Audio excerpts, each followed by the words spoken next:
হয়তো 2 থেকে 3 বার আমাকে ফোন দেয় স্বামী। মাঝে মাঝে হাসানের সঙ্গেও কথা হয়। ফোন দেওয়ার পর এক পর্যায়ে আমার যখন জবটা করতাম, আমার বন্ধু ছিল সোমবারে ছিল আমার বন্ধু, আর এদিকে শামীম থাকতো আবার সাভারে, ওর বন্ধুটাও ছিল সোমবারে। এটা তো আমরা জানতাম না কেউ। তো আমি ওদিনকে বাসায় এসে সাপ্তাহিক যে পোশাক আশাক গুলো অসরার জন্য কাজ করতেছি। তো ওই মুহূর্তে শামীম ঢাকা আসছে, এসে আমাকে বললো যে আপনার সঙ্গে আমি একটু দেখা করতে চাই। তা আমি বললাম আমি তো ব্যস্ত, আমি তো দেখা করতে পারবো না, আমি এত দূর থেকে আসছি, আপনি যদি আমার সঙ্গে একটু দেখা করেন আমার ভাল লাগবে। আমি বলছি যে দেখেন আমি তো খুব ব্যস্ত, আমি তো দেখা করতে পারবো না, দুপুরের টাইম। বলছে যে আপনি একটু দেখেন কাজটা সেরে আমার সঙ্গে একটু দেখা করেন, আমি 10 নম্বর থেকে আসি, তখন আমি মিরপুর 2 নম্বর থাকি।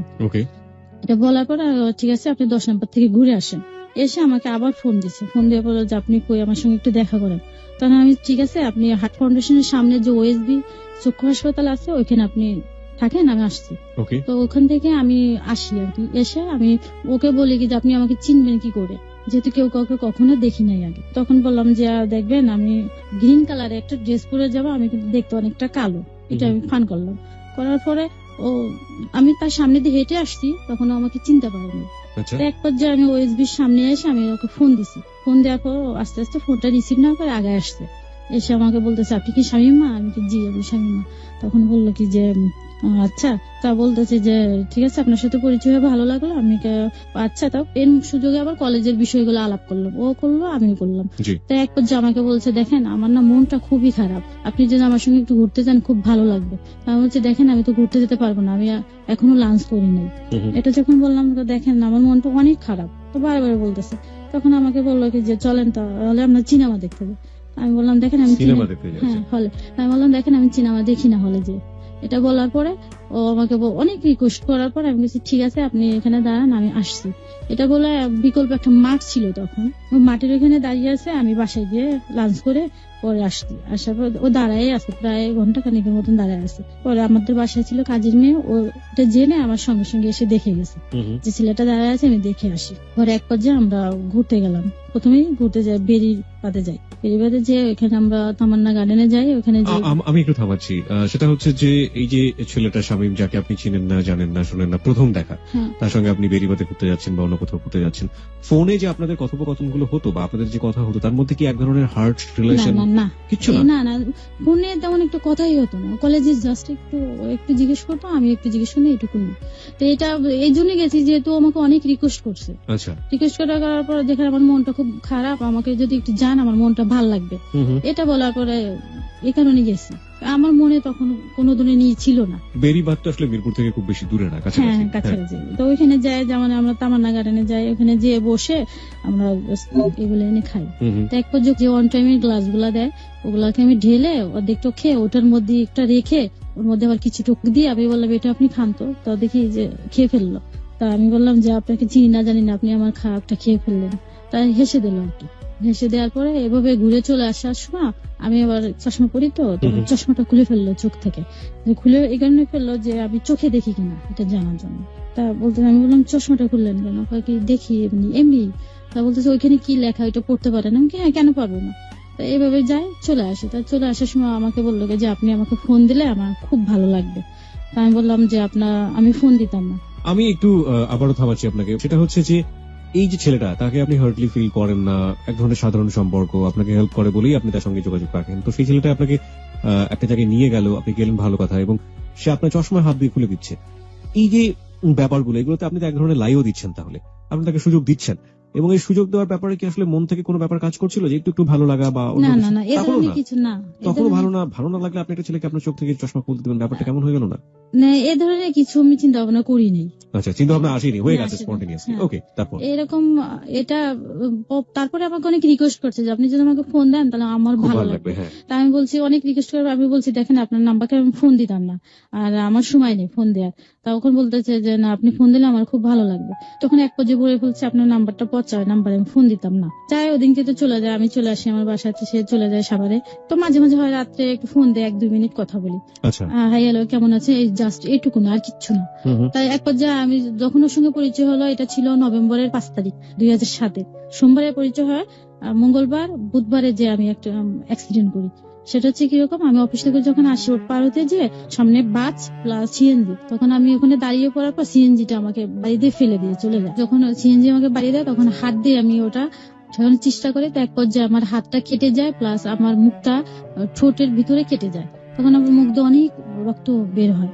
তো ওইখানে পরিচিত একটা লোক ছিল, ও দৌড়ে এসে আমাকে উঠায় আর কি রাস্তার থেকে। আমি ওই অবস্থায় বাসায় চলে যাই, যে আমার বোন তাড়াহুড়া করে আমাকে ডাক্তারের কাছে নিয়ে যায়। তো এই খবরটা আমি তাকে রাত্রে যখন ফোনে আবার জানাই শামীমকে, তো শামীম করে পরের দিন চলে আসে সাভার থেকে আচ্ছা, আমাকে দেখার জন্য। আপনাদের বাড়িতে? না না, আমি তো ঢাকা মিরপুর থাকি, ওকে, 2 নাম্বার থাকি। আর ওখানে কোথায় থাকতেন? ওখানে মিরপুর 2 নম্বরে কোথায়, মানে এটা হোস্টেল?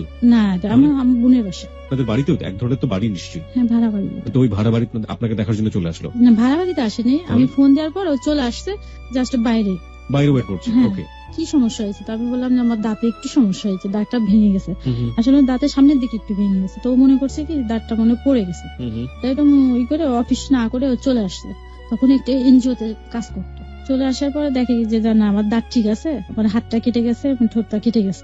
তাই এরকম আমরা দেখা করলাম, আমরা দেখা করতে যে চলে গেলাম চিড়িয়াখানার দিকে। চিড়িয়াখানা? হ্যাঁ, ওখানে যেখানে বাসায় তো ওই জিনিসটা জানায়নি। ওকে, আমাকে দেখে টেকে ও আবার চলে যায় সাভার। তবে মাঝে মাঝে আলাপ হয়, ও আসে, হয়তো সপ্তাহে একদিন আসে সাভার থেকে। আসলে আমরা ইসে চলে যায় সংসদ ভবনে, চলে বসে গল্প করি, আবার চলে আসি। তাহলে ওর সাথে আপনার ঘুরতে ভালো লাগছে, তাই তো? না, ওই যে আমাকে প্রায় বলতো যে আমার মনটা খুবই খারাপ। না, একটা কথা হচ্ছে, একজন মানুষের মন খারাপ হতেই পারে, তার সাথে আপনার না আছে ফ্রেন্ডশিপ, না আছে কোনো কিছু, সে শুধুমাত্র আপনাকে হেল্প করে এবং সেজন্য আপনি তার সাথে ঘুরে বেড়াবেন, ব্যাপারটা তো এরকম না। নিশ্চয়ই কোনো না কোনো ব্যাপার ছিল। হেল্প সে আমাকে তো করেনি এখন পর্যন্ত হেল্পই করেনি। হেল্প করেনি এরকম একটা ছেলের সঙ্গে আপনি ঘুরে বেড়াবেন, ব্যাপারটা কেমন একটা হয়ে যায় না? নিশ্চয়ই মনের দিক থেকে কোনো না কোনো এক ধরনের ভালো লাগা তৈরি হচ্ছে, আমি সেটাই বলতে যাচ্ছি। ওকে, এরকম তা ঘুরতে যায় যে যতবার সে আসে আমার সঙ্গে দেখা করতে, চলে যাওয়ার সময় আমি তাকে একটা জুস কিনে দেই। জুস কিনে দেয়, ও আস্তে চলে যায় খেতে খেতে ঘর দেয়, আমি আমার বাসায় চলে আসি। জুস খেতে খেতে বাসায় যাও বাবু? না না, আসলে আমি তো মাঠের কাছে চলে আসি, আমি ওইখান থেকে কিনে দিলাম, মাঠ দিয়ে খেতে খেতে চলে যায়। তখন তো মাঠ ছিল, এখন না এটাই মাঠ নেই। এক পর্যায়ে পর আমাকে প্রপোজ করে। দাঁড়ান, জুসের পরে খুব দ্রুত গতিতে প্রপোজ চলে আসছে। প্রপোজ কি কবে নাগাদ করলো, কিভাবে? এটা তো ডেটটা আমার মনে নেই, দেখা যাচ্ছে এইভাবে তো 2-1 মাস চলে গেছে আমাদের ঘোরাফেরাতে। হ্যাঁ, প্রপোজ করলে পরে আমি তখন বলি কে দেখেন আমার এখন এগুলা না, এরপরে 2-3 সপ্তাহ যাওয়ার পর আমাকে খুব রিকোয়েস্ট করে তুমি বলার জন্য। আমি তাকে কখনো তুমি বলতে রাজি না। তখন বললে দেখেন তুমি বলে না, আপনি কথা বললে আমার ভালো লাগবে না। তখন আপনি বললো না, রাগ করে একটু। দেখো যে রাগ করলে পরে আমি আস্তে আস্তে 1 মাস পর তুমি বলা আরম্ভ করি। এইভাবে চলতে থাকে। তো এক পর্যায়ে একটু একটু দুজনের মধ্যে সম্পর্ক সৃষ্টি হয়ে যায়। তখন আমি বললাম যে দেখেন আমার এই ধরনের প্রেম করার বয়স নেই, যদি করতে হয় আমি সরাসরি বিয়ে করবো। তখন আপনার বয়স কত ছিল? 25-26 হবে। 25-26 প্রেম করার বয়স থাকে না। এটা আপনার বিলিভের জায়গা থেকে আপনার মতো করে আপনি বলেছেন। ওকে, তারপর? না, এটা আমি আবার কেন বললাম, আমার চিন্তাধারা ছিল আমি কখনো জীবনে বিয়ে করবো না। আপনি বিয়ে করবেন না? হ্যাঁ, এটা চিন্তাধারা ছিল। তখন আমার বড় ভাই প্লাস আমার মা খুব আমাকে চাপ সৃষ্টি করে। আপনার বড় বোনদের কত বছর বয়সে বিয়ে হয়েছে? ওনাদের 12 বছর বয়সে বিয়ে হয়েছে। 12 বছর বয়সে বিয়ে হয়ে গেছে? তারপরে আপনি 25 বছর পর্যন্ত ফাইট করে আছেন যে না আমি বিয়ে করব না? এটা আমি চিন্তাধারা ছিল, অনেক প্রপোজ আসতো, আমার ভাইকে আমি না করে দিতাম। আচ্ছা, স্বামীর সঙ্গে আবার পরিচয় হয়ে যায়। তখন আমি চিন্তা করলাম যে ছেলেটা হয়তো খুবই ভালো কথাবার্তা, খুব ভালো, নরম, একদম আস্তে আস্তে কথা বলে ভালো। তখন এটা বলার পরে তো বললো যে ঠিক আছে, ও এক পর্যায়ে রাজি। হ্যাঁ, এটা বলার পরে তখন আমি বললাম ঠিক আছে, তো আমার ভাইয়ের সঙ্গে দেখা করার জন্য তো আমাকে একটা ছবি দিল, ওর ছবি দেওয়ার পর আমি আমার ফ্যামিলিকে দেখাইলাম। দেখানোর পর আমার মা বললো যে এত দূরে একটা ছেলে, তোমার ভাই রাজি হবে না, যেহেতু আমার গার্জিয়ান তোমার বড় ভাই। তখন আমার ভাবিকে বললে আমার ভাবি ছবিটা নিয়ে আমার ভাইকে দেখালে এবার আমার ভাই ছবিটা না দেখে ফেলে দেয়। ভাবি অনেক বুঝাইলো ভাইকে, কিন্তু ভাই রাজি না, যত দূরে আমি দিব না, আর দরকার কি আছে। আমি ভাবিকে বললাম যে ভাবি আমি আজ যাই করি আপনাদের মুখে কখনো আমি চুনকালি দিব না। এটা আমি বললাম, আমার আম্মাকেও বললাম যে তোমরা আমাকে বিয়ের জন্য চাপ সৃষ্টি করো না। এইটা নিয়ে আর কোনো কথাবার্তা হয় না, এভাবেই থাকে। তা আমি এদিকে আবার আমার মেজো দুলাভাই একটা ছেলে ঠিক করে আমার জন্য। আর ছেলে ঠিক করলে ছেলেটা আমাকে দেখো, ঈদে বাড়ি যায় তখন ছেলেটা আমাকে দেখে, আমার ভাই আবার এইখানে রাজি, যেহেতু আমাদের এলাকার ছেলে ভালো হবে এটা জানো। তখন আমি বললাম যে এ প্রসঙ্গে আমার সঙ্গে কোনো কথা বলেন না। আচ্ছা, আমি একটু অল্প মাঝে আপনাকে থামাচ্ছি। সেটা হচ্ছে আপনাদের এলাকাটা আসলে কোথায়, গ্রামের বাড়িটা কোথায়? আমাদের গ্রামের বাড়ি গোপালগঞ্জ। আঞ্চলিকতা একটু টান আছে আপনার ভাষার মধ্যে, শুনতে ভালোই লাগছে। যেমন গ্রামকে গিরাম, হ্যাঁ এই গ্রামই বলে তো না? না, আমাদের আসলে ওদিকে গ্রামই বলে। ভালো লাগছে শুনতে এবং সত্যি সত্যি ভালো লাগছে। হ্যাঁ, তারপর আমার কথার মধ্যে সিলেট প্লাস আমাদের এলাকার দুটাই টান চলে আসে। সিলেট, যেমন সিলেটকে আপনারা সকে আপনারা চ বলছেন, সমস্যা ঠিক বলবো না, এটা যদি আঞ্চলিক হয়ে থাকে তাহলে ইটস ওকে, ভেরি নাইস। না, দুইটাই টান চলে আসে আমার কথা। সিলেট কেন চলে আসে? কারণ সিলেটও বোধহয় আপনার জীবনের সাথে জড়িয়ে আছে না? হ্যাঁ, পরবর্তী জীবনে আমার সিলেটে। আচ্ছা, তাহলে এই জন্য সিলেটের একটু টানা চলে আসছে। ঠিক আছে, হ্যাঁ, তারপর তো ওই ছেলেটা যখন দেখে আমার দুলাভাই যেটা ঠিক করে, তা আমার ভাই ছিল এটার জন্য রাজি আর কি। এই জন্য ওর ছবিটা দেখেনি কখনো, না দেখলে পরে তো আমি আমার কাছে বলে যে ছেলেটা তোকে দেখছে, পছন্দ করে, তারা তো আমাদের খুব ধরছে। তো এটা বললে পরে আমি বলছি যে আপনি এ প্রসঙ্গে আমার সঙ্গে কোনো আলাপ করেন না। আমার ভাইকে বললাম, আমার ভাই একদিন ফোন দিল, এটা আমি বললাম। বলার পরে এটা আবার শামীমকে আমি জানাই যে এই ঘটনা আমাদের ফ্যামিলি থেকে চলছে। তখন ও বললো কি যে তুমি যদি আমার সাথে বেইমানি করো ফল কিন্তু ভালো হবে না, এটা আমাকে শামীম বললো। বলার পরে তা আমি তো আমার সিদ্ধান্ত একদম, আমার সিদ্ধান্ত থেকে আমি নড়চড় না। পরে এক পর্যায়ে আমি আমার ভাই 1-1.5 মাস পর আমাকে ডেকে বাসায় ডেকে বলছে কি যে ছেলেটাকে আমার সঙ্গে দেখা করতে বলিস। তখন শামীমকে আমি জিনিসটা জানাই, জানানোর পরে শামীম ভয় পায় প্রথমে যে তোমার ভাইয়ের সঙ্গে সামনে আমি যেতাম না, কি জিজ্ঞাসা করবে কি বলবো, আমি যেতাম না। আমি ঠিক আছে যেও, আমি সঙ্গে যাব। তখন আমার ভাইয়ের সঙ্গে দেখা করতে আসে, মিরপুরে আসে সাভার থেকে। বাসায় আমি নিয়ে যাই, কিন্তু আমি রুমে যাই না। আমার ভাইয়ের সঙ্গে কথাবার্তা হয়, আমার ভাইয়ের সঙ্গে এক পর্যায়ে কথাবার্তা কি হয় ওটা আমি তখন জানতে পারি না, পরে তার কাছ থেকে আমি জেনে নিই। ও বললো কি যে ঠিক আছে, আমি ভাইয়ের সঙ্গে আলাপ করছি, ভাইয়া বলছে তোর একজন গার্জিয়ান আনতে, শামীমদের পক্ষ থেকে। আমি আবার জিজ্ঞাসা করলাম যে কাকে আনতা? বলছে যে আমার ছোট বোনের স্বামী, যদিও সে সম্পর্ক ছোট কিন্তু বয়সের দিকে বড়, তাকে আমি নিয়ে আসবো। ভাইয়াকে কথা দিছি সে 1 মাস পর আমার সঙ্গে আসবে, এসে দেখা করবে। তো এভাবে যেতে থাকে। তার মাঝখানে আবার আমার বড় আপা শামীমকে দেখতে চায়, বলে কি যে তুই একদিন বাসায় নিয়ে আসিস। তখন আমি বাসায় নিয়ে যাই, নিয়ে যাওয়ার পর আমার আপা ওকে রান্না টান্না করে খাওয়ায়, পরে চলে যায়। 1 মাস পরে ওর ভগ্নিপতিকে নিয়ে আসে।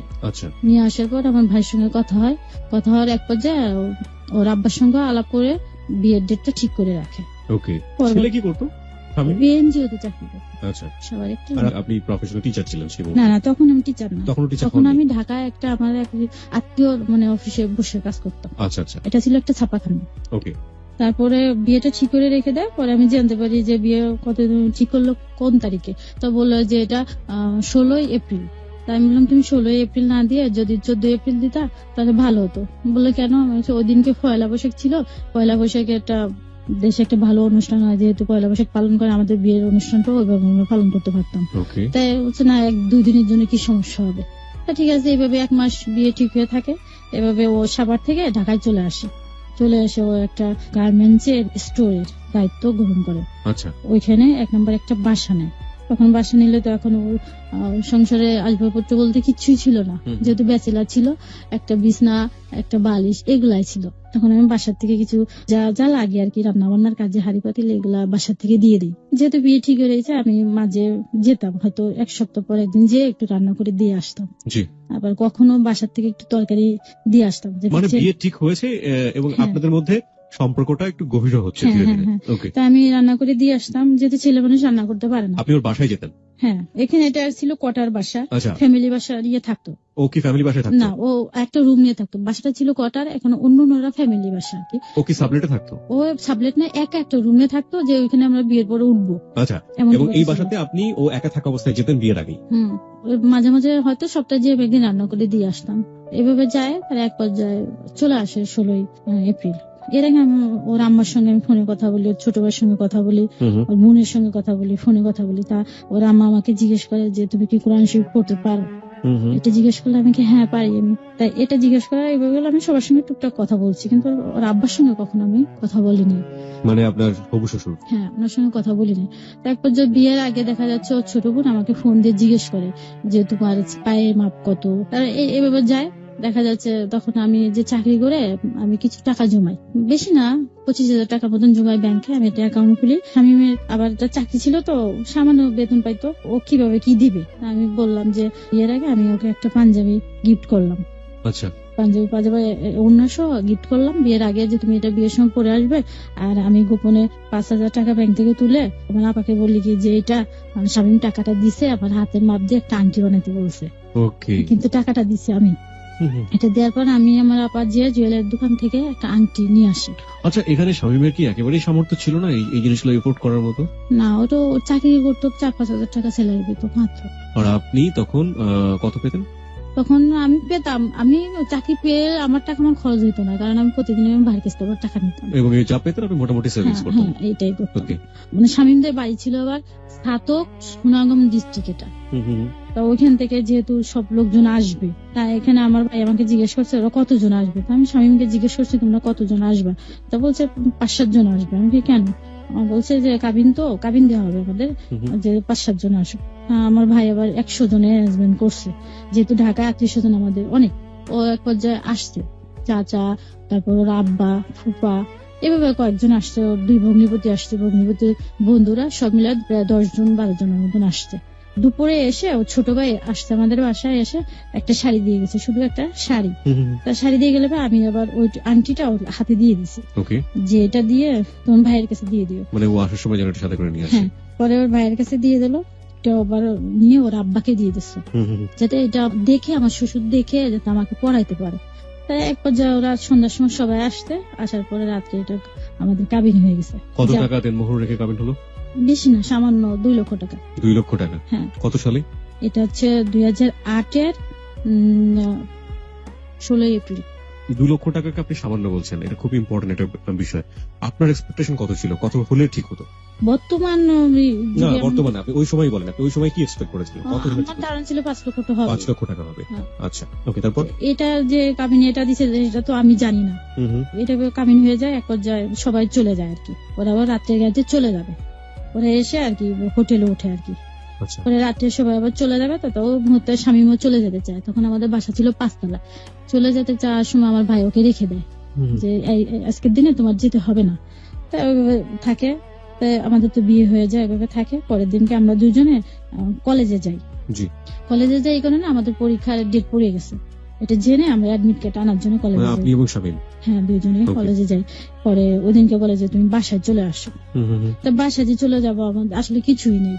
তা আমি করলাম কি, আমার আপার সঙ্গে নিয়ে আমি একটা জাজিম, তারপরে টুকিটাকি জিনিসগুলো কিনলাম, সংসারে যেগুলো লাগবে টুকিটাকি কিনে, ওটা আমার আপা প্লাস আমার ভাগ্নি এগুলা নিয়ে আমরা বাসায় যে ওইখানে বাসায় চলে গেলাম। পরের দিনকে আবার বাসা থেকে একটা টিভি দিল আমাকে, টিভিটা নিতে আসলাম। এটা স্বামী প্লাস আমি দুজনে আসি, এসে এটা নিয়ে গেলাম। তা আমার বিয়ে হলো 16 তারিখে, আর আমার পরীক্ষা হচ্ছে 20 তারিখে। তখন আমরা দুইজন যাই পরীক্ষা দিতে। আমি পরীক্ষাটা ঠিক মতন দিই, কিন্তু ও 2টা পরীক্ষা দিয়ে আর দেয় না। একবার যে আমাদের এইভাবে সংসার চলতে থাকে। প্রায় 1-1.5 মাস পর আমার শ্বশুর বাড়ি থেকে লোক আসে। কে কে আসে? এটা হচ্ছে ওর চাচাতো বোন, চাচাতো ভাই, ওর নিজের ভাই, নিজের বোন, আর ছোট বোনে আবার একটা বাচ্চা, তাকে নিয়ে আসে। ওর ছোট বোন আবার ওকে ফোন দিয়ে বলে যে তোমার জন্য না একটা ড্রেস বানিয়ে নিয়ে আসতেছে। তো ও শুধুমাত্র বিয়েতে আমাকে একটা শুধু শাড়ি দিতে, আর কিচ্ছুই দেয়নি। এক পর্যায়ে আমার নোটা আসলে ওরা থাকে, আমি রান্না বান্না করে আয়োজন করে ওদের আপ্যায়ন করে, এদিকে বলতেছে যে ভাবি তোমার জন্য একটা জামা নিয়ে আসছি। আমি বলছি, জামাটা আমাকে দেখায়। জামাটা ছিল এরকম যে আগের দিনে যে শাড়িগুলা ছিল না, যে কাতান শাড়িটা কেটে একটা জামা, শুধু একটা কামিজ বানিয়ে নিয়ে আসছে আমার জন্য। এখানে নাই সালোয়ার নাই ওড়না, কোনোটাই নেই, শুধু শাড়ি কেটে নিয়ে আসছে। এটা আমাদের পরার অভ্যাস আসলে নেই কখন। আমি শুধু বললাম কি যে তুমি কষ্ট করে এটা আনছো কেন, আসলে তো আমি সামনে এবং পিছনে গলাটা পরি না কখনো, এটা শুধু বললাম। আমি সব পরি পিছনের দিক দিয়ে একটু উঠাইয়ে, কলার থাকে বা এমনি উঠাই দিয়ে পরি, আমি পিছনে গলা ব্যবহার করি না। আমি এতভাবে বলিনি, আমি শুধু বলছি তুমি কষ্ট করে আনছো কেন, আমি তো আসলে পিছনে গলাটা পরি না, শাড়ি কেটে আনছি, এটাও আমি তাকে বলি নাই। না বললে পর্যন্ত ও চলে যাওয়ার পর ওর ভাইকে ফোন দিছে, ফোন দিয়ে বলতেছে যে যেরকম মনে করছিলাম ভাবি হয়তো সেরকম না। এটা যখন বলছে তখন আমার স্বামী তখন আমার সঙ্গে এই নিয়ে কথা কাটাকাটি করছে। আপনার সঙ্গে পারিবারিক ভাবে বিরোধের প্রথম পর্বে রয়েছে, এটা হচ্ছে একেবারে ননদের কথা শুনে। হ্যাঁ, জিনিসটা কিন্তু আমি রেখে দিছি। তারপরে তুমি কেন এই কথাটা বললা, ও তো খুব মাইন্ডে নিচ্ছে। আমি তো তাকে কিছু হাট করার মতন কিছুই বলিনি, আমি তো শুধু জাস্ট এটা বলছি। আমি বলছি যে দরকার কি ছিল ছোট মানুষ আনার জন্য, আমার জন্য একটা গোলাপ ফুল নিয়ে আসতো আমার জন্য, এটা বলছি। এটা বলার পর এক পর্যায়ে আবার একটা থাপ্পড় মারে আর কি মুখে। প্রথম এটা বিয়ের 1-1.5 মাস পরে প্রথমে একটা থাপ্পড় মারে নিজের বোনের কথা শুনে। হ্যাঁ, তারপর মারলে পরে তো জিনিসটা আমার খুব খারাপ লাগে। কান্নাকাটি করার পর বলি যে দেখো আমাদের কিন্তু শাড়ি কেটে জামা পরার অভ্যাসটা নেই, কারণ আমি কখনো কোনো অভাবে মানুষ হইনি। এটা শুধু আমি তাকে বললাম। সেভাবে যেতে থাকে। আমার বিয়ের 21 দিন পরে আমার শ্বশুর মারা যায়। শ্বশুরের আবার বুকে পেইন ছিল প্রচন্ড। আমার শ্বশুর মারা যাওয়ার পরে ফোন আসে ওইখান থেকে, তখন আমরা যাই আর যাই। তারপর পরে উনি যখন মারা যান তখন আমাকে প্রথমে নিয়ে যায় শ্বশুর বাড়ি। ওইটা আমাকে উঠাই দেওয়ার কথা ছিল, আর উঠানো হয়নি। পরে প্রথমে আমাকে শ্বশুর বাড়ি নিয়ে যায়, তখন তো আমার শ্বশুর মারা গেছেন আর কি। সেই অবস্থা আমি যাই। ওইখানের ভাষাটার সাথে আসলে আমি বুঝি না, ওটার ভাষা একটু অন্যরকম ছিল। যেরকম অনেকে একে মরা বাড়ি আর দ্বিতীয়ত নতুন বউ, অনেক লোকজন আসে দেখতে আমাকে। দেখলে কেউ এসে কোনে জি কোনে বউ বলে, তা আমি বলি কি বলে এটা, আমি কখনো এই ধরনের ভাষা শুনিনি। তার জন্য আমি খুব চুপ করে বসে থাকি, যেহেতু আমি কথা বুঝি না, কিছুই বুঝি না। আর যেহেতু একটা নতুন পরিবেশে আসছে আমি বুঝি না, চুপচাপ করে থাকি। এভাবে যাই। পরে আমরা 7 দিন পরে চলে আসি। তখন আবার আমরা একসঙ্গে একটা জব করতাম। এটা ছিল সেনা শপিং মল। ও ওখানে জব করতো, আমিও করতাম। ও ছিল পজে, আমি ছিলাম শাড়ি সেকশনে। দুজনে এখানে জব করতাম। আমাদের সংসার ভালোই যায় আর কি, চলতে থাকে। এই চটটা খাওয়ার পরেও আমি না কিছু মনে করি না, ও যাই করুক না আমি কিছু মনে করি না, কারণ ওর প্রতি যে আমার একটা গভীর ভালোবাসা ছিল, এর জন্য আমি কিছু মনে করি না। এভাবে আমাদের সংসার যেতে থাকে। যেহেতু কোয়ার্টার বাসা থাকা আমার অভ্যাস নেই কখনো, যেহেতু দুজনে সামান্য স্যালারি পেতে আমার সংসার চলতে একটু সমস্যা হয়ে যেত। তাই আমি মাঝে মাঝে আমার ভাইকে ফোন দিলে আমার ভাই টাকা দিয়ে আসতো আমাকে। তা ওই দিনকে ওই রকমই হয়েছে। আমার ভাইকে ফোন দিয়েছেন, আমার ভাই বলছে ঠিক আছে তুমি নিচে নেমে এসে টাকাটা নিয়ে যাও। তো দুপুরের সময় আমি রান্না চড়াইছি, রান্নাটা রেখে আমি গেছি। আর একদিকে অন্য একটা মহিলা আমার রান্নাটা রেখে চুলাটা নিয়ে গেছে আর কি, নিয়ে রান্না শুরু করছে। না, চুলাটা কোয়ার্টার বাসা ছিল, তো অনেকগুলা 4টা চুলা, দেখা যাচ্ছে 5-7টা ফ্যামিলি রান্না। সেটাই তো বলছি যে একজনের চুলা আরেকজন রান্না করে এবং টানা হেঁচড়া হয়। হ্যাঁ, তো দেখা যাচ্ছে আমি তো নিচে গেছি টাকা টানতে, আমার ভাইয়ের সঙ্গে দেখা করতে। আমার চুলাটাও উনি রান্না করতেছে, আমি কিন্তু রান্নাটা শেষ করে পাইনি। তখন একবার যে এটা নিয়ে উনি কথা কাটাকাটি হয়েছে। তো আমার হাজবেন্ড স্বামী তখন এটা না শুনে না যাচাই করে একবার খুব মারে। আপনার হাজবেন্ড মারে? কাকে? আমাকে। যে কেন তুমি কথা বলতে গেলে এই চুলার ব্যাপারগুলো নিয়ে? হ্যাঁ, ও বললো ওর কথা হচ্ছে তুমি কেন কথা বলতে গেলে, সে যাই করুক তুমি কেন কথা বলতে গেলে। তাহলে আমার রান্নাটা যেহেতু আমি রান্না করতেছি সে কেন ই করে রাখবে। ওর কথা হচ্ছে তুমি কেন কথা বলতে গেলা তাদের সঙ্গে, এটা হচ্ছে আমার অপরাধ। আরেকদিনও এরকম চুলা নিয়ে এরকম হয়েছে, আমি রান্না করতেছি, তা একটা জায়গা পরিষ্কার করে এক মহিলা আমার রান্নার উপর দিয়ে একটা যে কাপড়, মানে ঘরটার মোছা যে কাপড়টা, ওটা রেখে ওখানে গিরিল ছিল, গিরিলে রাখতে যায়। তো এটা আমি বললাম যে আপনি নিচে রাখেন, এটা পরে আমি রেখে দেবো। এক পর্যায়ে মহিলা খুব চিৎকার চেঁচামেচি করে ওঠে। এটা আবার স্বামী শুনতে পায়, শুনতে যাওয়ার পরে এদিকে ওদিনকে আমার প্রচন্ড মারলে পরে পাশে ছিল আর এক লোক, সে ছিল একটি হিন্দু। সে আবার বললো যে আপনি যে আপনার বউকে পিটাচ্ছেন, যাকে নিয়ে কথা কাটাকাটি হয়েছে, দেখেন তো তার হাজবেন্ড তাকে কিছু বলছে না, তো তাকে কিছু বলছে না, তা আপনি কেন ওকে মারছেন? অন্যায় তো ওই মহিলার, আপনি মারলেন। ওর কথা হচ্ছে কথা বলতে কেন গেল, ও কিচ্ছু বলবে না, ও যে যা বলো। এক ধরনের মানে স্বৈরাচারী আচরণ তার মধ্যে দেখতে পাচ্ছি। ও হচ্ছে একটু একরুকা টাইপের, কেউ কিছু বললে ওর মাইন্ডে লাগে, অল্পতে আপসেট হয়ে যায়, এমন একটা ব্যক্তি আর কি। প্রিয় শ্রোতা, আমরা কিন্তু গল্পের একটা মোড়ে এসে দাঁড়িয়েছি। আমরা যে মানুষটিকে চিনতাম, যে শামীমটাকে চিনতাম, সেই শামীম কিন্তু ধীরে ধীরে বদলে যাচ্ছে। এবং এই বদলানো মানুষটি শেষ পর্যন্ত কতটা ভয়াবহ করতে পারে একজন মানুষের জীবনকে, সেটা আপনারা আজকে মুক্তার জীবনের গল্পের একেবারে শেষ পর্যন্ত থাকলেই বুঝবেন। তারপরে ওটা এই রান্নাটা নিয়ে কথা কাটাকাটির এক পর্যায়ে আমার হাজবেন্ড আমাকে মারে আর কি। পরে ওটা আবার আমার ভাইকে জানানো হয়, আমার বড় ভাইকে জানানো হয়। কে জানায় এটা? এটা হ্যাঁ জানাই, পরে আমিও জানাই। মানে এসব ঘটনা আসলে চাপা থাকে না, কোনো না ভাবে জেনে যায়। এটা ফোনের মাধ্যমে জানানো হয় ভাইকে। ভাই আসে বাসায়, আসার পরে তারপরে আমার ভাই ও বলে কি যে তুমি কেন কথা বললা, এই কারণে মারছে।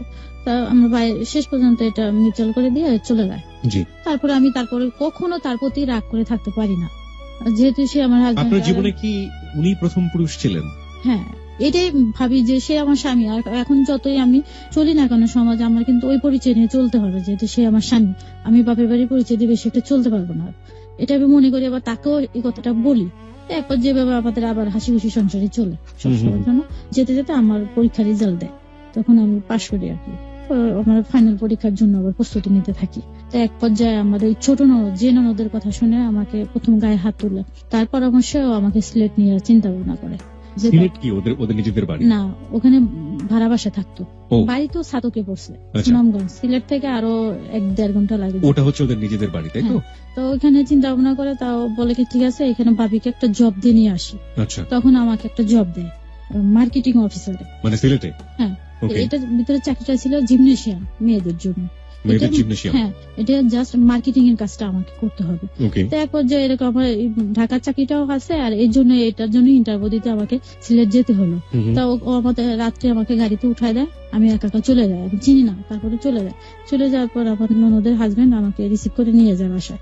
তা আমি ইন্টারভিউ দিয়ে আবার রাত্রে ব্যাক করি, দিনটুকু থেকে চলে আসি রাত্রে। চলে আসার পর ওইখানে আমার চাকরিটা হয়ে যাওয়ার পর এখন আমাকে জয়েন করতে বলে। জয়েন করার জন্য ওখান থেকে তারা দিচ্ছে, আর এখান থেকে শপিং মলের ওখান থেকে আমাকে ছাড়বে না। তাই চাকরির টাকাটা আমি পেতাম, যে টাকাটা পেতাম সম্পূর্ণ টাকা ওকে ধরে দিয়ে দিতাম। আমি একটা টাকা আমার কাছে রাখতাম না। হ্যাঁ, ওকে দিতাম।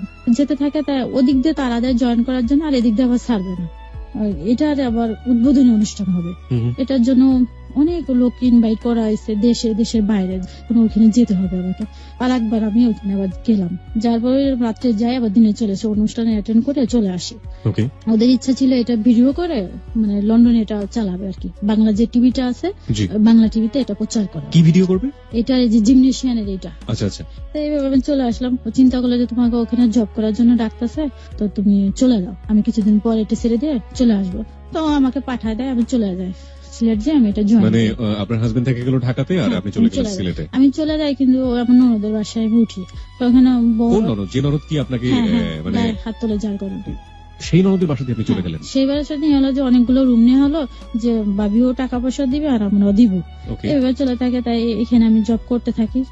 ননদও ওইখানে আবার জব করে, রিসিপশনের জব করে, আর আমাকে মার্কেটিং অফিসারে দেয় একই প্রতিষ্ঠানে। হ্যাঁ, একই প্রতিষ্ঠানে। তো ওইখানে যে ম্যানেজার ছিল, ম্যানেজারটা আবার কথাবার্তা আমার ভালো লাগতো। কেন ভালো লাগতো না? ভালো লাগতো না, সে অন্য অ্যাঙ্গেলের কথাবার্তা বলতো, যেটা আমার খারাপ লাগতো। কি ধরনের? যেমন আপনি ঢাকার ওদিকে, আমি ঢাকার ওদিকে, আপনি আমাকে সময় দেবেন, আমরা ঘুরতে যাবো, মুক্তমুখে, এগুলা। তো এগুলো আমার খুব খারাপ লাগতো। তাই এদিকে এখানে যেতে হবে এমনি ভাবে, সাধারণ মানুষ যেভাবে চলাফেরা করে ওভাবে যেতে হবে, সাধারণ মেয়েরা যেভাবে চলে, যেমন মাথায় কাপড় থাকবে না এরকম যেতে হবে। আবার এদিক দিয়ে আমার বাসার থেকে চাপ আসে, তুমি কেন মাথায় কাপড় ছাড়া যাও, এইভাবে চলো, করে ঘিরে যাবা, বুরকা পরে যাবা। দুই দিক দিয়ে বিপদে পড়ে। Right, this is the very very important point, প্রিয় শ্রোতা। ও যেটা কথা বলছে যে এক ধরনের হিজাব, যে হিজাবটা আসলে মেইনটেইন করতে বলছে ফ্যামিলি থেকে, আবার যখন ও প্রতিষ্ঠানে যাচ্ছে জব করার জন্য, সেখানকার পরিবেশ বলছে যে, এবং তাদের যে ঊর্ধ্বতন কর্মকর্তা আছে তারা বলছে যে না, এইভাবে এখানে কাজ করা চলবে না। আমার মনে হয় যে অনেক মেয়েই এই ধরনের ডিফিকাল্টি ফেস করেন। যাই হোক, তারপর এটা নিয়ে আমার শাশুড়ির এক পর্যায়ে খুব খুঁতখুঁতে ভাব একটা, মানে কেন ঘরের বউ এভাবে যাবে, উনি জিনিসটা খুব ভালো চোখে দেখে না। তা এই বিষয়টা নিয়ে ওনার মেয়েদের সঙ্গে আলাপ টালাপ করে, কিন্তু আমি কিছু বলি না। আপনার হাজবেন্ড কি বলতো?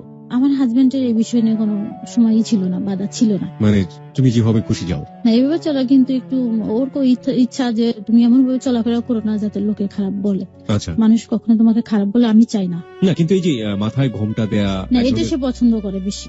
আচ্ছা আচ্ছা, এটা তার ভিতরে কাজ করে যে তুমি এমনি কেন যাও। মানে সেও চাইতো যে আপনি হিসাব করুন। ও তখন আমাকে সে কথাটা বলিনি কখনো। ওকে, তারপর এটা বলিনি। তো এভাবে যায়, চলতে থাকে, জবটা করি। কিন্তু ওই ম্যানেজারের সঙ্গে এরকম প্রায় আমাকে যখন বলে, তা জিনিসটা আমার খুব খারাপ লাগবে এক পর্যায়ে। তারপরে ম্যানেজারের সঙ্গে একদিন আমার কথা কাটাকাটি হয়। আমার ননদ প্রতিদিনই দেরি করে যেত। ওর টাইম ছিল 7টায় যেত, যেহেতু সকালবেলা ওরা রিসেপশনে কাজ করে, ওদের যেতে হতো তাড়াতাড়ি করে। তাড়াতাড়ি করে যেত, প্রতিদিন দেরি করে যেত, 10টা বেজে যেত। তো একদিন আমাকে বলছে, ওরা জানতো যে আমরা ননদ ভাবি। তো একদিন আমাকে বলতেছে, আপনার ননদ এরকম দেরি করে আসে, আপনি বলে যান যেন এরকম না আসে অফিসে। তো এখানে বললে, তো আমি তাকে জানালে পরে তো বলছে ঠিক আছে আমি যাবো না। তো ওটা রিজাইন দিয়ে দেয়। রিজাইন দিয়ে দিল, চলে গেল। পরে ওই জিনিসটা আমার আবার যে দেবরটা ছিল, আমার একটা দেবর ছিল, সে মাইন্ডে নেয় জিনিসটা, ম্যানেজার কেন এরকম করলো। আর আমার দেবরের ওইখানে চাকরি হওয়ার কথা ছিল, কিন্তু ম্যানেজারের কারণে চাকরিটা হয়নি তার। এটা তার একটা রাগ ছিল ম্যানেজারের প্রতি। তো এই ম্যানেজার আমাকে যখন এইসব ইঙ্গিত করতো, তখন আমি একদিন চিন্তা করলাম ম্যানেজার তো খারাপ, ওরা একটা মাইর দেওয়া উচিত। এরকম চিন্তা করলাম, এখানে যে অফিসের বাইরে ওরা একটা জাস্ট একটা থাপ্পড় দেওয়া উচিত, কেন এরকম বলবে। তারপর দেওয়ার বললো কি যে, ভাবি তুমি এটি চিন্তা করো না, দেখি আমি কি করা যায়। এরকম কথাবার্তা হলে পরে আমি অফিসে যাবে, রিজাইনটা দিয়ে আসি। হ্যাঁ, আমি দিয়ে আসি।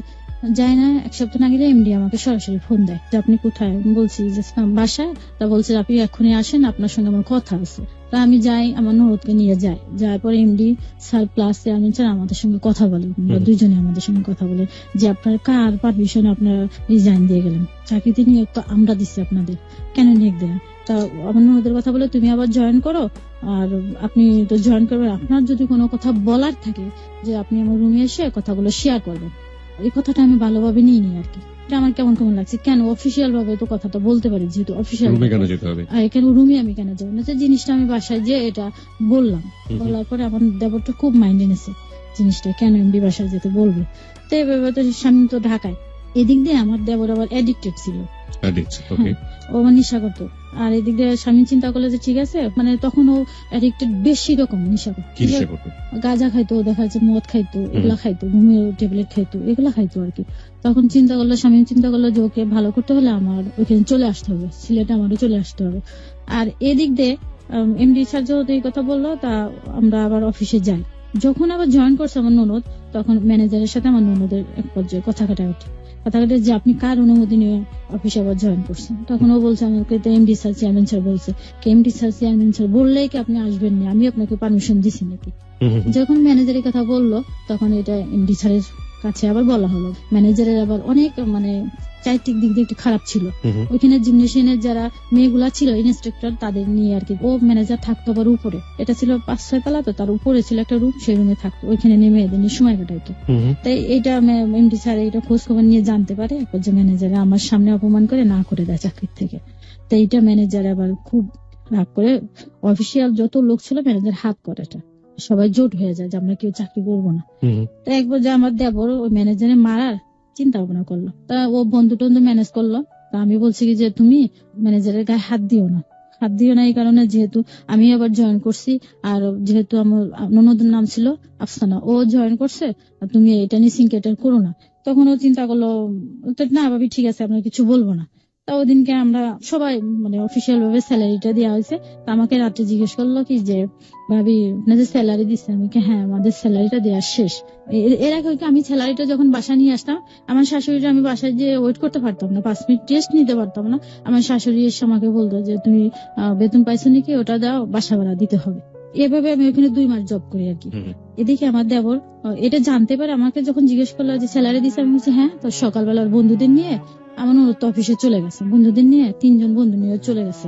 ম্যানেজারের রুমটা আবার আমি কখনো দেখি নাই, চিনি না, এটা লোকেশন আবার দিয়ে দিয়েছে। আমার যে ননদটা ছিল ও বলছে যে ম্যানেজার উপরে থাকে, ননদেটা বলছে উপরে থাকে, আমি জানি হয়তো কি করছে আমি জানি না। রুমের মধ্যে যে ম্যানেজারের হাতটা বেঁধে মাইটটা দিছে, মাইটটা দিয়ে ম্যানেজারের যা যা ছিল ওইখানে যে স্যালারি পাইছে আর মোবাইল টোবাইল এগুলো নিয়ে গেছে আর কি। নিয়ে যেয়ে বন্ধুদের মধ্যে ভাগ বাটোয়ারা করে ওই ধরনের নেশা করে আপনার দেবর। তো এক পর্যায়ে আমরা অফিসে এটা নিয়ে সিনকেটরে এগুলো ম্যানেজারে কেন মারলাম আমার প্রতিষ্ঠানের মধ্যে, এমডি খুব রেগে যায়, এখানে পুলিশ আনে। পুলিশ আসার পরে এটা নিয়ে খুব বাড়াবাড়ি এক পর্যায়ে হয়, পরে আমাদের মোবাইল গুলো ওরা নিয়ে নেয়, এমডির লোকজন আমার প্লাস আমাদের মোবাইল গুলো নিয়ে নেয়। যেহেতু ম্যানেজারের 2টা মোবাইল ছিল, তার 2টা খোয়া গেছে বিদায় আমাদের 2টা নিয়ে নেয়। আর এখানে কথা হয় যে আপনার ওকে হাজির করে টাকাটা দিবেন, বাস আমরা কিছু করব না, এমন কথাবার্তা হয়। তা এরকম চলতে থাকে, বাসায় নিয়ে একটা খুব খারাপ অবস্থা। স্বামী আবার এদিনকে রাত্রে আসে, দিনটিকে থেকে আবার রাত্রে চলে যায় ঢাকার থেকে। তা ওই সংবাদ শোনার পরে ও আবার রাত্রে রওনা দেয়।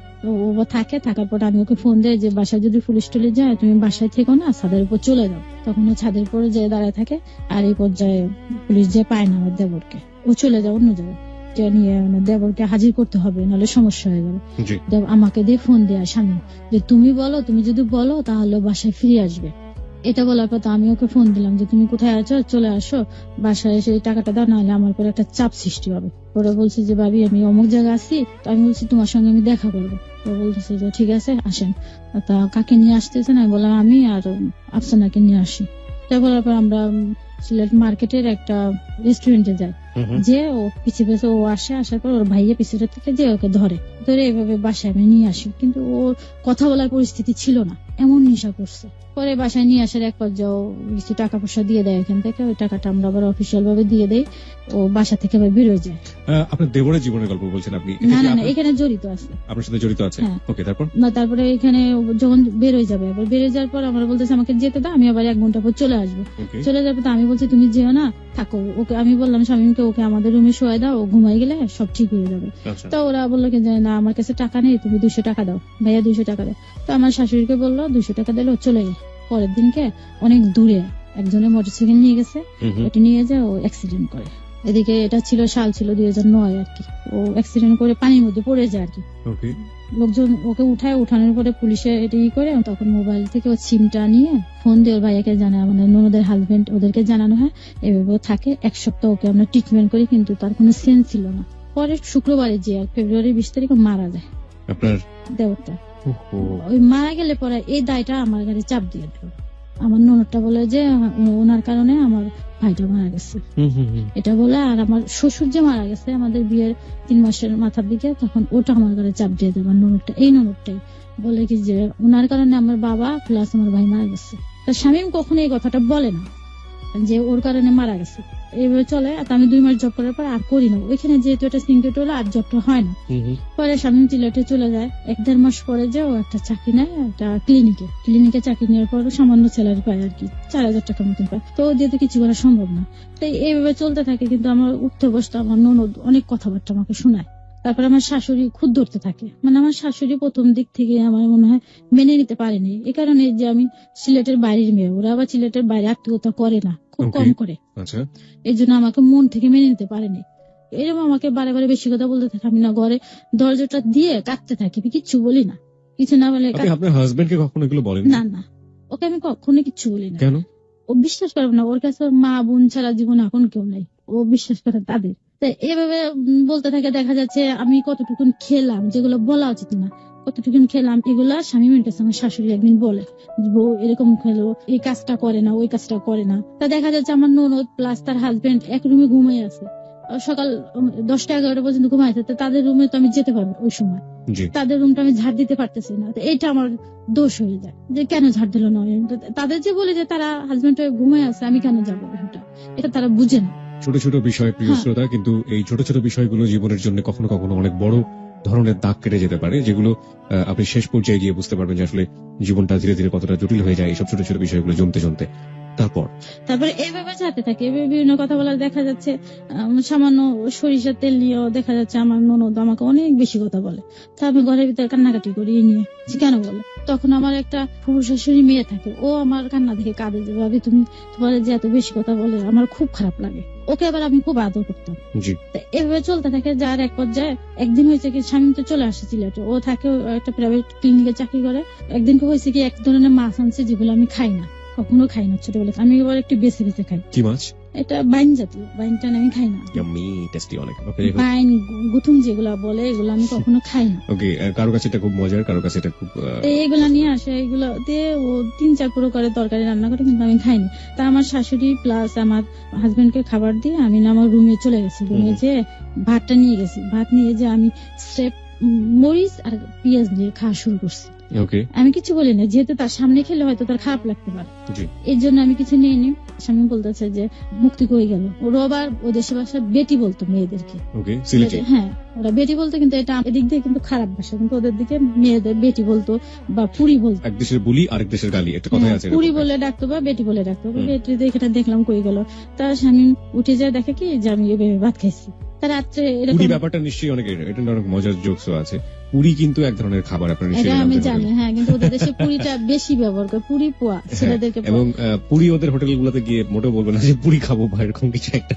এখন তো আমি জানি, আগে তো ওগুলো জানি। হ্যাঁ, অ্যাকশন এবং রিঅ্যাকশন না, ওদের কথাবার্তা অনেকে আমাদের এখান থেকে যদি কেউ কাছে কখনো বুঝতে পারে না, কথা বোঝে না, কিন্তু আমি তো সব বুঝি। তারপর আমাকে বলে কি রাত্রে পানি গরম করে নিয়ে আসো যখন ঘুমোতে যাবো তখন। তা আমাকে বলছে কেন, পানি গরম করে নিয়ে আসো। বলছি পানি গরম করে এনে দিছি, মগে করে এনে দেওয়ার পরে বলছে হরলিক্সটা গুলাও। হরলিক্স গুলাইতে বলছে, আমি হরলিক্স গুলাইছি। গুলানোর পরে বলছে এটা খাও। তাই বলছি দেখো আমি তো গরম জিনিস যদি রাত থেকে আমার ঘুম এমনি কম, আমার ঘুম হবে না। তা আমাকে বলতেছে তোমার এটা খেতে হবে। তাই আমি বলছি দেখো আমি খাবো না, তো আমি রাত্রে এটা খাবো না, আমার তো পেট ভরা, এখন আমি কিচ্ছু খাবো না। তো এক পর্যায়ে খাবা না কেন? কে জোর করছে? আমার হাজবেন্ড। কেন খাবা না এটা? আমি বলছি দেখো আমি রাত্রে যদি খাই আমার সারা একটু ঘুমাইতে পারবো না। এটা বলার পরে এক পর্যায়ে আমার একটা মুখে থাপ্পড় মারছে। থাপ্পড় মারার পরে আমি কথায় না কথায় মানে খুব তুচ্ছ বিষয় নিয়ে গায়ে হাত হ্যাঁ, তুলতো। ওর একটা সমস্যা কি, ও একটু রাগী, কিন্তু ও যে হাতটা বা হাত দিয়ে মারতো বেশি, বা হাতে প্রচন্ড শক্তি। এবার আমি বলছি তুমি আমার থাপ্পড় দিলে কি, আমি এটা খাবোই না। এটা বলার পরে কাপটা ধরে মানে ফেলে দিয়ে ভেঙে ফেলছে। পরে আমাকে 2-3টা থাপ্পড় দিলে। আমি বলছি দেখো এটা নিয়ে বাড়াবাড়ি করো না, আশেপাশে মা ওরা রয়েছে, শুনতে পাবে। এটা বললে আমাকে আমার বাপ মা তুলে বকা দিয়ে ইচ্ছা মতন মার। আশেপাশে আমার শাশুড়ি ননদ টনদ আসছে, এটা না শুনে মিলে আমার শাশুড়ি বলে কেন বেটি কেন এত উচ্চস্বরে চিৎকার করে কেন। আর ননদ, আমার ননদটা শোনা নাই কিছু নাই, ও যে আমার মুখে গেছে, মার নিয়ে গেছে, কি জিনিস সেটা? মার হাত নিয়ে গেছে একটু মারার জন্য। আচ্ছা আচ্ছা। আমার এই ছোট ননদটা। উনি তো আপনার হাজবেন্ডের চেয়ে বয়সে ছোট ছিল না আপনার ননদ? হ্যাঁ, দুইটা এই ননদ আপনার গায়ে হাত তোলার জন্য গিয়েছে? হ্যাঁ, যে আমাকে বলতেছে শ্যাট আপ এরকম বলছে। বলার পরে এই জিনিসটা আমি কিছু বলি নাই, আমি মারছে, প্রচন্ড ভাবে মারছে, আমার জায়গায় জায়গায় লাল হয়ে গেছে আর কি, মারির চোটে পরে আস্তে আস্তে কালো হয়ে গেছে। তা কালো হওয়ার পরে এদিকে আবার 40 দিন যে একটা করা হয় না, মিলাদ দেয়, সেটার জন্য দেশের বাড়ি যেতে হবে।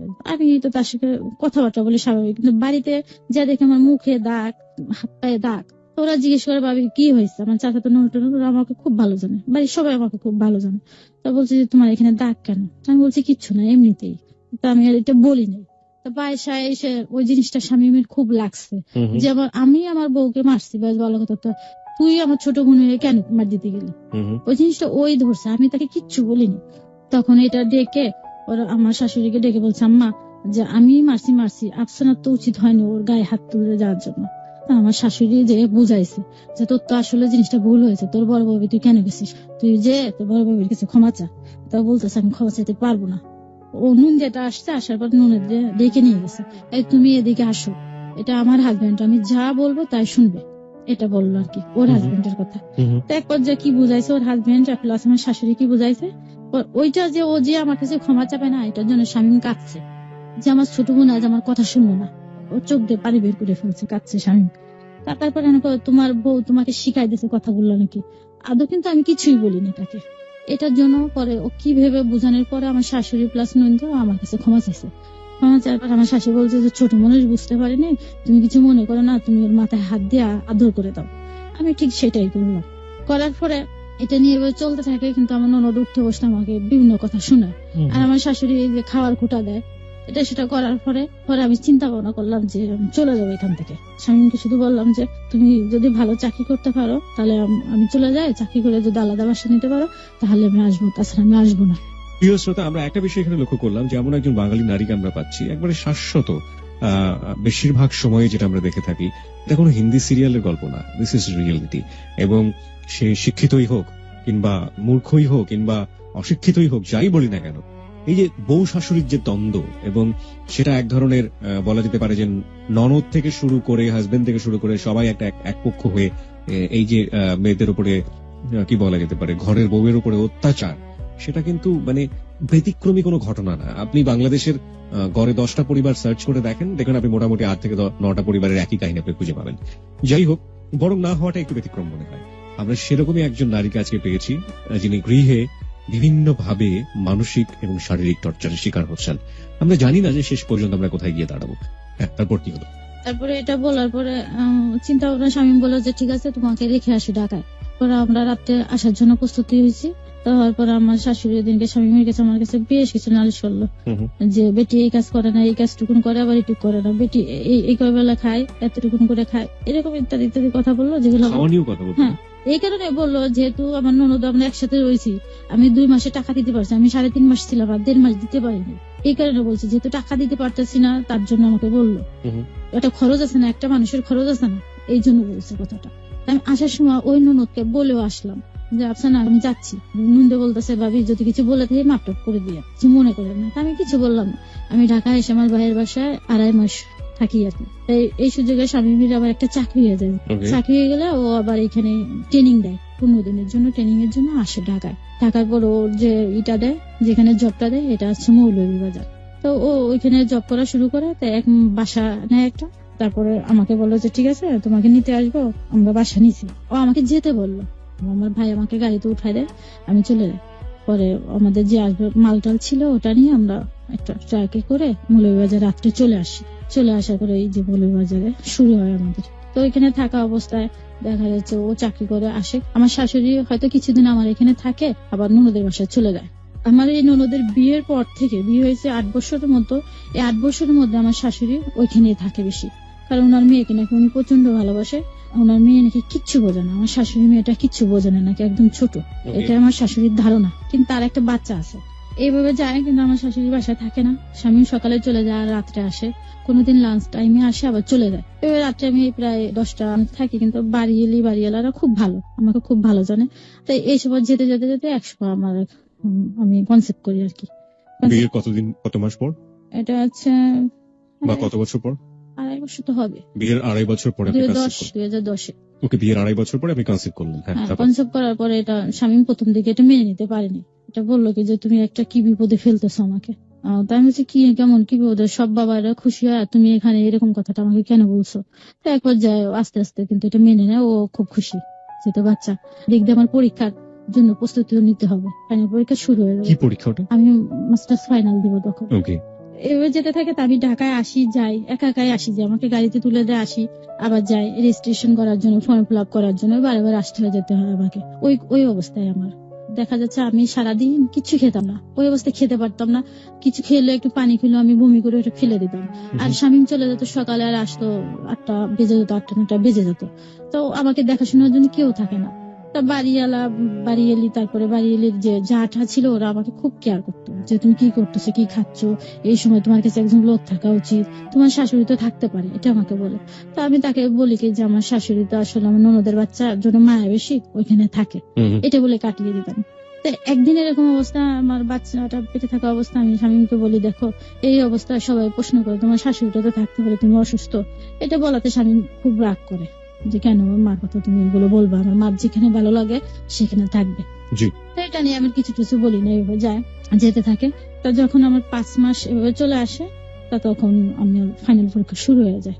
তখন আমি ঢাকায় এসে আবার খাদের অবস্থায় পরীক্ষা দিতে থাকি। আমার ভাই প্রতিদিন আমাকে কলেজে নিয়ে যায়, তিতুমির কলেজে পরীক্ষাটা হয়।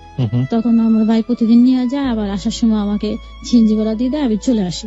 তারপরে আবার ভাইবাটার জন্য আবার দেরি হয়, যার কারণে আমি আবার চলে যাই। ভাইবাটার জন্য কেন থাকবো, ভাইবার ডেট 1-1.5 মাস পরে দিছে। আবার আসি, আমি একা এসে একা ভাইবাটা দিয়ে আবার চলে যায়, কিন্তু কখনো আমার সঙ্গে আসে না। আমি বলি যে তুমি দেখো আমার সঙ্গে গেলে তো ভালো, আমি অসুস্থ মানুষ। তা বলতেছে সমস্যা নাই, তুমি যাও, যে কাজটা করে চলে আসো, আমার তো সময় নেই হাতে। দেখো আমি সকালে বেলা রাত্রে আসি, আমার তো সময় নেই। তাও দেখা যাচ্ছে আমি কিছু খেতে পারি না, মাঝে আমাকে স্যুপ টুপ করে দেয়, এগুলা খাইটাই। তা আমি প্রায় 6 মাস পর্যন্ত কিছু তেমন একটা খেতে পারি না, পরে যে হালকা হালকা খেতে থাকি। আমার আম্মার আবার দেখা যাচ্ছে খুব অসুস্থ, আমার আম্মার একটা অপারেশন লাগবে, তখন আমার 8 মাস পড়ে গেছে। আমার আম্মার অপারেশন করবে, কিন্তু আমার আম্মার অপারেশন করা হয়ে গেলে আমার আম্মার আর সেন্স ফেরে না। এটা নিয়ে আমার হসপিটালে আমার ভাই বোন সবাই খুব কান্নাকাটি করতেছে, আর আমাকে ফোন দিয়েছে যে মার অবস্থা ভালো না, এরকম একটু কান্নাকাটি করছে, সকালে অপারেশন করছে, সন্ধ্যা হয়ে গেছে, এখনো সেন্স কেন ফিরবে না। এই অবস্থা আমি খুব কান্নাকাটি করছি। তার স্বামীকে ফোন দেয়, দেখো আমার মার অবস্থা ভালো না। তো বলছে কি অবস্থা, তাই আমার ভাইকে ফোন দিয়ে, আমার ভাই দেখে প্রচন্ড কাঁদতেছে। পরে আমি বলছি আমি যাবো। তাই ওই অবস্থায় স্বামী আমাকে নিয়ে আসে ঢাকায়। নিয়ে আসার পর আমার আম্মা এখানে আস্তে আস্তে সুস্থ হওয়ার পর আমার আম্মা বলতেছে এই অবস্থা তোমার আর যেতে হবে না, তোমাকে আমি বাড়িতে নিয়ে যাবো, তুমি যা হোক আমার কাছে হোক। তারপরে আমার আম্মার কাছে এখানে ঢাকা 1 মাস থেকে আমি চলে এলাম বাড়িতে গোপালগঞ্জ চলে যাওয়ার পর এরকম ও স্বামীর সঙ্গে কথাবার্তা হয়, নিয়মিত কথাবার্তা হচ্ছে, যেতে থাকে। এক পর্যায়ে হয় ওকে যে আমার একটা ডেট দেয় ডাক্তার, আমি আল্ট্রাসাউন্ড করে দেখি যে আমার পেটে মেয়ে। এটা যখন দেখি তখন আমার একটু মন একটু খারাপ হয়ে যায়। কেন? এই জন্য খারাপ হয় যে একটা ছেলে হলে মনে প্রথমে ভালো হতো। এটা আপনার মানে ব্যক্তিগত ফিলিংস? হ্যাঁ এটাই, কিন্তু মনে অত না, এমনি একটু খারাপ লাগছে যে ছেলে হলে প্রথমে একটা ভালো হতো, এটাই। তারপরে আল্ট্রাসাউন্ড আমাকে একটা ডেট দিয়ে দিল, আল্ট্রাসাউন্ড একটা ডেট দিল, আর ডাক্তার আমাকে একটা ডেট দিল, 2টা ডেট পড়লো।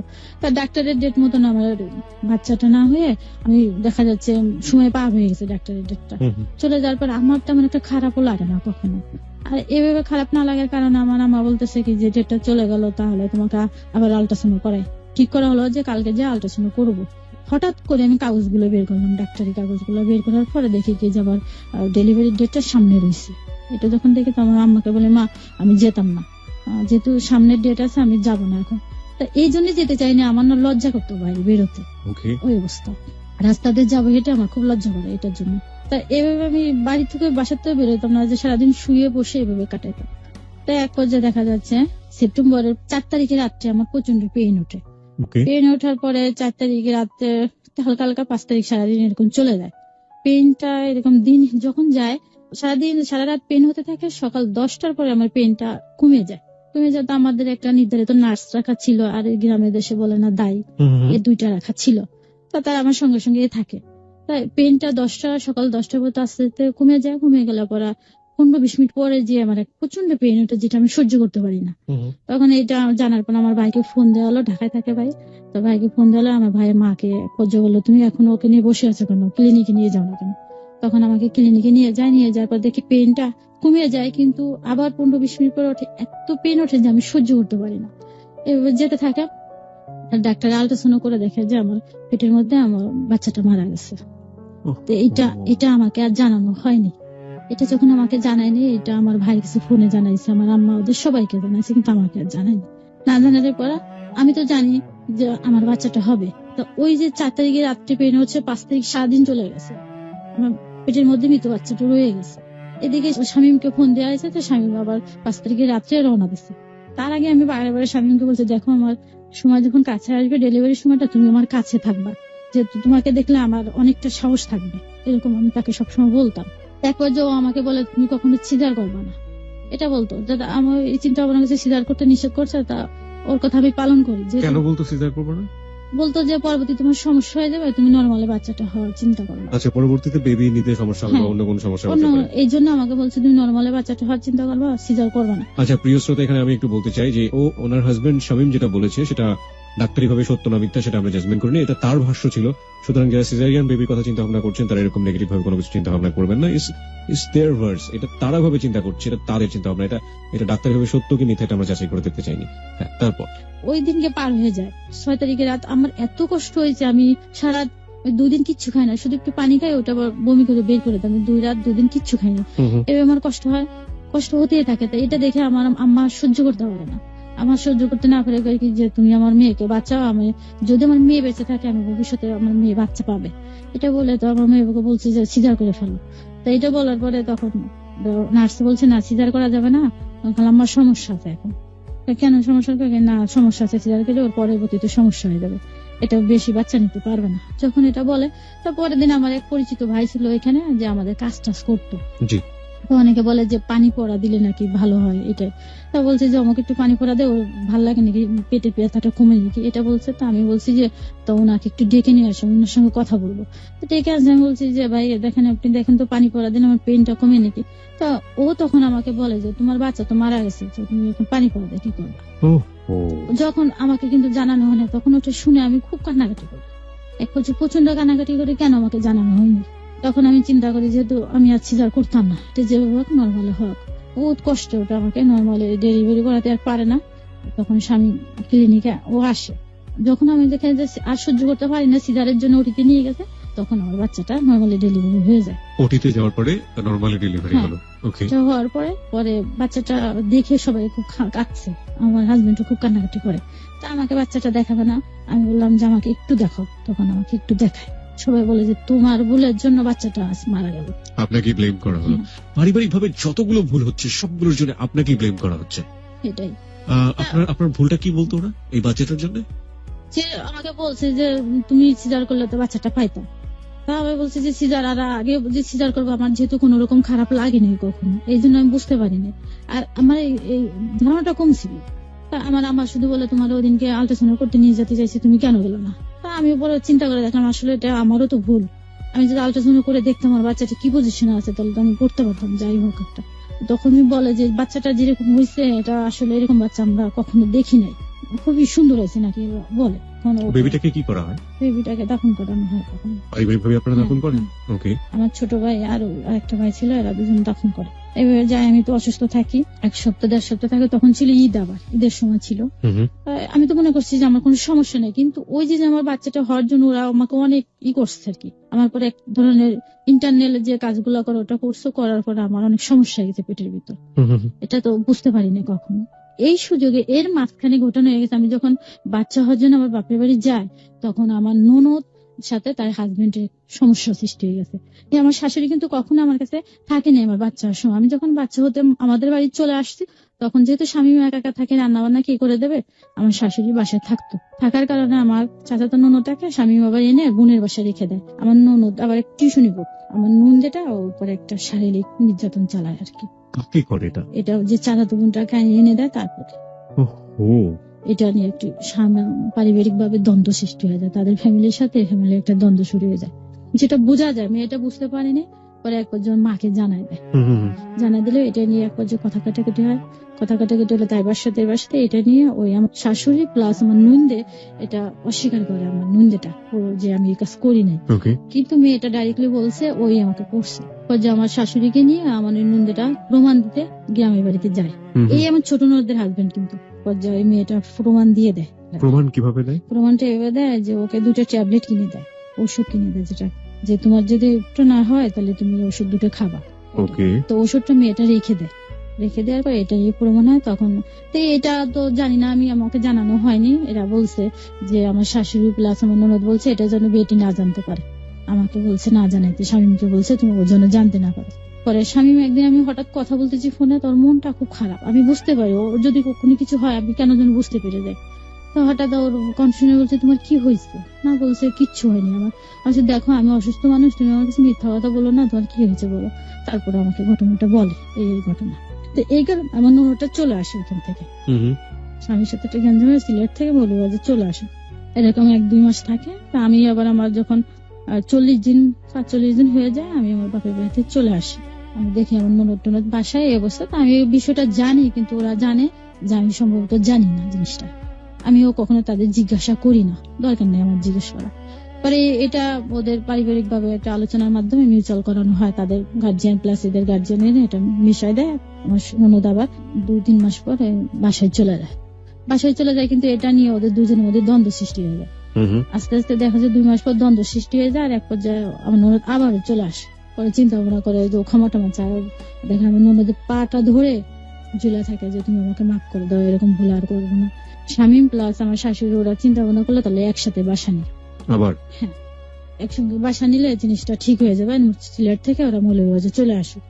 তখন একসঙ্গে বাসা নিয়ে চিন্তা ভাবনা করলে পরে আমি রাজি না। এখানে আমি রাজি না বলে স্বামী এক পর্যায়ে আমাকে প্রচন্ড ভাবে বোঝাইতে থাকে। তাই বলে দেখো একসঙ্গে বাসা নিও না, এতে কিন্তু আস্তে আস্তে সম্পর্কটা নষ্ট হয়ে যায়। দূরে থাকলে তারা আসলো, আমরা গেলাম, এটা সম্পর্ক ভালো থাকবে। তো আমার কথা শুনে না শুনে পরে একসঙ্গে বাসা নিই। তো যে বয়সে আমি 1.5 বছর থাকি বাড়িওয়ালাদের সাথে আমার একটা খুবই ভালো সম্পর্ক। 5 রুমের একটা বাসা নিয়ে দোতলায়। তো ওইখানে থাকতে এক পর্যায়ে দেখো মাঝে মাঝে আমার ননদ প্লাস ননদের সঙ্গে ওদের দ্বন্দ্ব হয়, গ্যাঞ্জাম হয়, ঝগড়া হয়।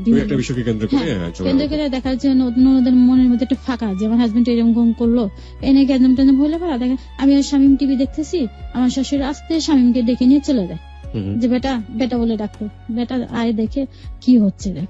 ডেকে নিয়ে আমি ওইখানে যেহেতু রয়েছে আমাকে কখনো ডাকতো না, আমি যেতাম না, যে অন্যের ঝগড়াটা শুনে আমার দরকার নেই। তো স্বামী ওইটা শুনে টুনে এসে বিচার সালিশি করে এসে ঘরের মধ্যে এসে আমার সাথে লাগাই দিত যে পাশে মানুষ মরে গেলেও তোমার কিছু দেখার জন্য তুমি এখানে তুমি টিভি দেখতেছো, বা আমি বই পড়তাম তুমি কেন এখানে বই পড়তেছো, এরকম কথাবার্তা বলার পরে এক পর্যায়ে করছে আমি বলছি দেখো তুমি আরেকজনের ঝগড়াটা শুধু ঘরের মধ্যে আনতেছো কেন, তুমি শুধু নিজের সংসারে অশান্তি করবানি। এক পর্যায়ে এই নিয়ে কথা কাটাকাটি আমার মারতো। আর তাছাড়া এমনি যখন আমার মারতো যাই হোক ওটা আমি ভুলে যাই, তার সাথে আমি খুব সুন্দরভাবে সংসার কিন্তু করি। আমি প্রচন্ড ভাবে ইয়ার্কি ফাজলামি তো তার সঙ্গে করি, প্রচন্ড ভাবে ফান করি, দুজন মজাও করি, এরকম যায় আমাদের।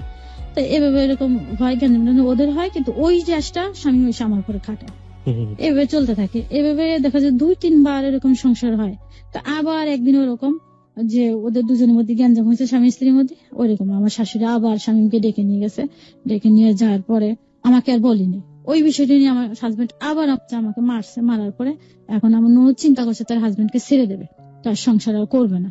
পরে তার হাজবেন্ড চলে যাওয়ার পরে এই তো কি ঘুমের ট্যাবলেট খাইছে, কি জানি কি খেয়ে দে অস্থির, এখন সে বউ ছাড়া বাঁচবে না, এটা ইত্যাদি ইত্যাদি।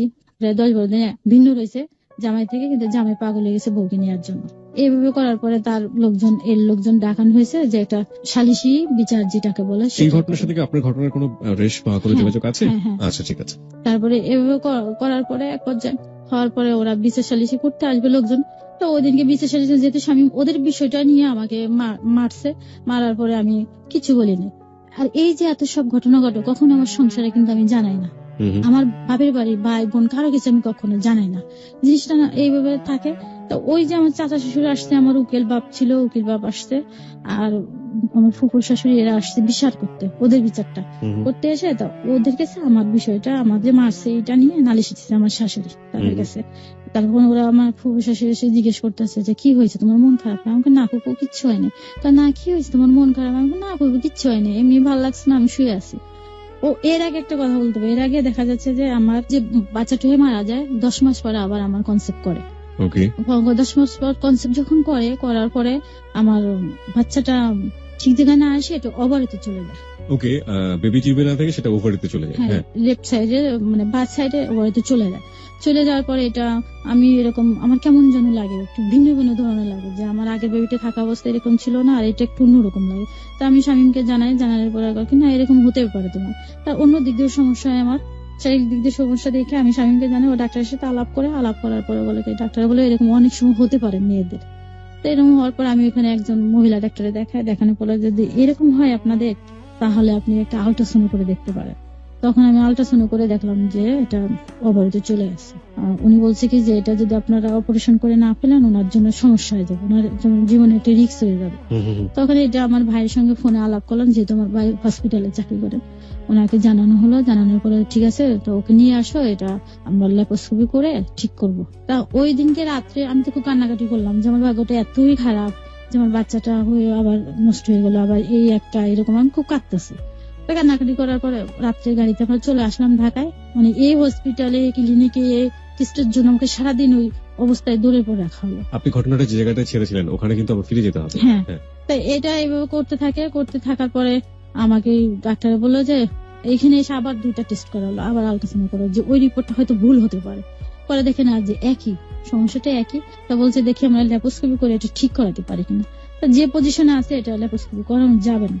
তখন বলে ওনাকে অপারেশন করা ছাড়া কোনো গতি নেই। তখন ওরা বললো যে ঠিক আছে, রাত্রে আমরা অপারেশন করে চিন্তা ভাবনা করবো, যদি ওনার সন্ধ্যার সময় প্রচন্ড পেইন হটে তাহলে কিন্তু অপারেশন করতেই হবে। তা ঠিকই আমি সারাদিন ওই যে বসে থেকে টেস্ট করানোর পরে দেখি সন্ধ্যার পরে আমার প্রচন্ড পেইন, যে আমি সহ্য করতে পারতেছি না। তারপরে রাত্রে 8টার দিকে আমার অপারেশন হয়ে যায়। অপারেশন হয়ে যাওয়ার পরে আমার বাঁ সাইডের টিউব একটা ফেলে দেওয়া হয়। একটা টিউব ফেলে দেওয়া হলো? হ্যাঁ, একটা টিউব ফেলে দেওয়ার পরে তারা ডাক্তারের তত্ত্বাবধানে থাকি কয়েক মাস পর পর, 1 মাস পর পর না ডাক্তার দেখাতে হয় আমাকে। তো এইভাবে আমি 15 দিন থাকি। আর এর আগে আমি অনেক আগে কলেজের চাকরির জন্য ভাইবা দিয়ে আসছি। যেদিন অপারেশন করাবো 4 তারিখে সেপ্টেম্বরের 4 থেকে 2011 সাল ছিল এটা। তখন ওই দিনকে আমার ফোন আসছে, আমার চাকরিটা হয়ে গেছে, কলেজের চাকরিটা হয়ে গেছে। তখন ও স্বামী ফোন দিয়ে তাদেরকে জানায় দেখেন উনি তো একটু অসুস্থ, হসপিটালে আছে, ওনার একটা অপারেশন হয়েছে, ওনাকে একটু সময় দেন, সামনে মাসে যে উনি জয়েন করবে। তো ওরা কথাটা মেনে নিল আর কি। তারপরে আমার তো অপারেশন হয়ে যায়, তাই চাকরির জন্য বারবার ওরা ফোন দেয় ওইখান থেকে, কলেজ থেকে। তা আমাকে 15 দিন পর আমাকে ঢাকা থেকে নিয়ে যাওয়া হয়, স্বামী এসে আবার নিয়ে যায়। ওই আমাকে ডাক্তার বললে 3 মাস রেস্টে থাকতে, আমি কিন্তু কোনো রেস্টে নেই। ওই দিনকে যে আমি রাত থেকে রান্না শুরু করি ওই অসুস্থ শরীরে। এইভাবে যেতে থাকে। তাই একসঙ্গে যেহেতু আমাদের বাসা, আমার শাশুড়ি করতো কি, দেখে যে বউটা কিছু করতে পারে না অসুস্থ শরীরে, আমার শাশুড়ি আমার সংসারে একটা কাজও কখনো করতো না। আর আমার শাশুড়ি সব খুঁটিনাটি সব কাজ আমার ননদের সংসারে করে দিত, সব এভরিথিং। সকালে ঘুম থেকে উঠে তার রান্নার থেকে করে তার পোশাক আশাক সব, তার বাচ্চা লালন পালন, খাওয়া, আমার নুনদের পোশাক আশাক পর্যন্ত সে পরিষ্কার করে দিত আমার শাশুড়ি। তো আমার সংসারে একটা কাজ করতো না। তো এইভাবে আমি একদিন স্বামীকে বললাম দেখো আমি অসুস্থ শরীরে এরকম কাজ করি, আমি তাকে এভাবে বলিও নেই। তা বলছে আস্তে আস্তে করো কাজগুলো। তো এভাবে যখন আমার ওই যে সে আগের জায়গাটা যেতে হবে, তাদের হাজবেন্ডের মধ্যে এরকম গ্যাঞ্জাম ছাড়াছাড়ি হয়ে যাবে। তো 2 পক্ষের লোকজন আসিয়া যখন এই জিনিসটা মীমাংসার জন্য বসলো, তখন আমাদের যে আগে রাত্রে মারলো স্বামী, তাদের বিষয়টা নিয়ে এটা তখন তারা জানলে পরে আমার চাচা শ্বশুর এসে জিজ্ঞেস করলো যে বউ তোমার কি হয়েছে। আমি না চাচা তখন কিছু নেই, সালাম টালাম দেওয়ার পরে তারা আসলে আমি চাটা করে দিলাম। চা করে দেওয়ার পরে উকিল বাপটা সব জিজ্ঞেস করলো। এক পর্যায়ে বললো যে তোমাদের একটা বিচার করতে এসে আমাদের আরেকটা বিচারের কথা শুনতে হচ্ছে। আমি কে দিচ্ছে আপনাদের কানে এগুলা? আমি তো আপনাদের কিছু বলিনি। ও করতো কি, একটা রাগ করে আমার মায়ের কখনো রুমে থাকতো না, আমার শাশুড়ি রুমে যে ঘুমাইতো সবসময়ের জন্য। আমার শাশুড়ি রুমে যে 3 দিন ঘুমায়। তারপর শাশুড়ি বলছে যে তুমি এক জায়গায় ছেলেটা এক জায়গায় কেমন দেখায়, তুমি তোমার জামাইকে নিয়ে আসো। একটা সমস্যা কি ছিল যে আমার হাজবেন্ড হাজার অন্যায় করবে, কখনো স্বীকার করে না যে আমি অন্যায়টা করছি। ওকে, ও বলে কি আমি যেটা করছি সেটাই রাইট। তারপরও যে সে আলাদা ঘুমোচ্ছে, তার পায়ে ধরে আমাকে আনতে হবে, ওদের রেওয়াজ হলো এটা। ওহো, আমার শাশুড়ি বলতো কি যে বেটা মানুষ হাজার অন্যায় করবে, তুমি তার পায়ে ধরে নিয়ে আসবে করে। তারপর আমার ফুফু শাশুড়ি এসে বললো যে যাও তুমি বেটাকে নিয়ে আসো, যেহেতু ওই রুমে কেমন লাগে। আমি বলছি যাই কেন সেই রুমে, বাসা কি আমার নেই, বাসা তার, সে বাসা ভাড়া দেয়, কেন ওই রুমে থাকে। পরে আমি যে যখন আমি বলছি যে রুমে আসো, তো বলছে আমি রুমে যেতাম না। তখন আমি মাথা নিচের থেকে বালিশটা নিয়ে আসছি, নিয়ে আসার পর ওকে কি ডিস্টার্ব করো না, আমার ভালো লাগে না, আমার এখানেই শান্তি আছে, এখানেই শান্তি আছে। তখন ও গেঞ্জি পরা ছিল, আমি গেঞ্জিটা ধরে টানতে নিয়ে চলে আসছি। এই অবস্থায় বাসায় নিয়ে আসার পর জাস্ট আমাদের আবার ঠিক হয়ে গেছে, আমরা আবার স্বাভাবিক সংসার করি। কিন্তু কথা হয়েছে একটা, তুমি আলাদা বাসা নিবা না ওরা আলাদা বাসা নেবে, দুইটার একটা, না হলে সময় আমি থাকতে পারবো না। আমি একটা জিনিস যেটা বুঝছি আপনার কথা শুনে, একটা শাশ্বত আবহমান বাংলার বধূ যেটাকে বলে, পারিবারিক সমস্যায় জর্জরিত, এবং এই সমস্যাগুলোকে আসলে খুব বড় আকারের সমস্যা বলবেন নাকি খুব ছোট আকারের সমস্যা বলবেন, এটা আপনাদের ব্যক্তিগত ব্যাপার। তবে এই সমস্যাগুলো প্রত্যেকটা মেয়েই কম বেশি ফেস করে এই ফ্যামিলিগুলোতে। এবং শাশুড়ির সাথে যে একটা মনোমালিন্য, ননদের সাথে একটা মনোমালিন্য, হাজবেন্ড সেখানে কতটা সক্রিয় ভূমিকা পালন করছে, ওয়াইফকে কতটা সাপোর্ট করছে, সেখানে একটা মনোকষ্ট, সবকিছু মিলিয়ে একটা গ্রাফ আজকে এখানে পরিষ্কার হচ্ছে। এক, 2 নম্বর হচ্ছে আড়ালে কিন্তু প্রকৃতি অনেক বড় একটা ক্ষতি করে দিচ্ছে, আপনারা ঠিক বুঝতে পারছেন কিনা জানি না। সেটা হচ্ছে একবার তার সন্তান হওয়ার কথা, সে মৃত সন্তান প্রসব করলো। দ্বিতীয়বার সন্তান আসলো পেটে, কিন্তু সন্তান যেখানে থাকার কথা সেখানে না থেকে সেটা থাকলো অন্য একটা জায়গাতে। ডাক্তারের ভাষাতে এটাকে খুব সুন্দর করে বোঝানো সম্ভব। আমরা অ্যাজ এ হোল বলতে পারি যে জায়গাটায় বেবিটা থাকার কথা ছিল, সেই জায়গাটা বেবিটা ছিল না, ছিল অন্য একটা জায়গায় শরীরের মধ্যে, এবং যে কারণে তার একটা টিউবকে ফেলে দিতে হলো, যেটা তার জন্য একটা মারাত্মক রিস্ক হয়ে গেল পরবর্তীতে বেবি নেবার ক্ষেত্রে। এরকম একটা সময়ের মধ্যে দিয়ে আমরা যাচ্ছি, এবং যেখানে একটা জিনিস আমরা দেখতে পেরেছি যে কোনো কিছু দুর্ঘটনা ঘটলে ঘুরে ফিরে এই ভদ্র মহিলা অর্থাৎ মুক্তি তার কাছে এসে তাকেই দোষ দেওয়া হচ্ছে যে তোমার কারণে এটা হয়েছে, তোমার কারণে এটা হয়েছে। এবং ইনি ওই যে আবার বললাম গ্রাম বাংলার একেবারে আবহমান কালের যে শাশ্বত বাংলার বধূ, সে সবকিছুই মুখ বন্ধ করে চুপ করে সহ্য করছে, না বলছে তার হাজবেন্ডকে, না বলছে তার বাপের বাড়ির কাউকে। এবং এটা শেষ পর্যন্ত কোথায় যায় এটাই এখন দেখার বিষয়। তারপর কি হলো একটু জানতে চাই। তারপর আমার ননদরা আলাদা বাসা নিল, আমরা আলাদা বাসা নিলাম, এভাবে থাকে। গত বছর রমজানের ল্যাপ্রোস্কোপি করার জন্য ছেলেটা এক ডাক্তার, মহিলা গাইনি ডাক্তারের সাথে আলাপ করলো। তো প্রথম রমজান আমাকে নিয়ে যাবে আলাপ করার জন্য। আমার ওদিনই আমার কলেজ থেকে নিয়ে যায়। কলেজে তো আমি বোরকা পরে কখনো যাইনি, এভাবে যাই যেভাবে আছি এখন।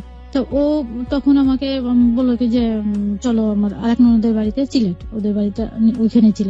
তো ওখানে যেতে বলতে আমি বলছি দেখো ওদের বাসাতে আমি বোরকা পরা ছাড়া কখনো যাইনি, গেলে ওরা সমালোচনা করবো, আমি এই অবস্থা যাবো না। তো এক পর্যায়ে কেন যাবে না তুমি, তার বলছে এই অবস্থা যা ঠিক হবে না। তারা বলছে ঠিক আছে তুমি না যাও, আমি যাবো, তোমাকে আমি গাড়িতে তুলে দিই। আমাকে গাড়িতে তুলে দেয়, আমি চলে আসি। কিন্তু ওটাও ভিতরে ভিতরে রাগ করতে থাকে, স্বামী রাগ করতে থাকে। তো আমি তাকে ফোন দিই, তুমি রওনা আছো, ফোনটা আমাকে রিসিভ করে বলে যে আমি গাড়িতে উঠবো 8টার সময়, রাত 8টায়। তো বাসায় এসে ওটা নিয়ে ফুলতে থাকে এক পর্যায়ে। তবে জিজ্ঞেস করতে বলে না আমার শাশুড়ির কাছে ওটা বলে দেয় এক পর্যায়ে কথা কাটাকাটি হওয়ার পরে ওদিনকে আমার মারধর করার পরে আমি এক পর্যায়ে করে কি ঘর থেকে বের করে দেয়। তারপরে থেকে কিছু হলে আমাকে বলে ঘর থেকে বের হয়ে যা, আর কি আমি তোর সাথে আমার বনিবনা হতো না, তোকে নিয়ে আমি থাকতাম না, তোর সাথে আমার ফুসাইতো না, তুই চলে যা। এই সময়টা থেকে আপনি কলেজে টিচার ছিলেন? তখন আমি নিয়োগ করছি কলেজে, আমি অপারেশনের 15 দিন পরে যে আমি জয়েন করছি। আপনি তখন জব করছেন? হ্যাঁ জব করি, এবং যে স্যালারিটা দেয় তাকে আমি ধরে দিয়ে দিই।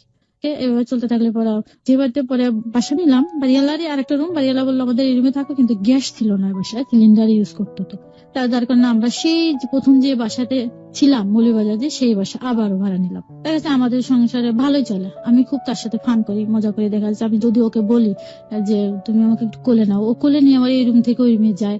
মাঝে মাঝে নিজেই বলে চলো আমরা সন্ধ্যার পর ঘুরতে বেরোয়। দেখা আমরা কোনো এক রেস্টুরেন্টে হয়তো চাইনিজ খেয়ে আসলাম বা মুগলাই টুগলাই এগুলো খেয়ে চলে আসলাম, বা ওখানে মেলা হলে আমাকে নিয়ে যেত, যেটা সেটা কিনে দেওয়ার জন্য, যেটা স্বাভাবিকভাবে মানে চলতে থাকে আমাদের। আমার মোট কথা এত ঝামেলার মধ্যে আমি মনে করি যে আমার হাজবেন্ড আমার কাছে ভালো। আমি ল্যাপ্রোস্কোপি করার সিদ্ধান্ত নিই।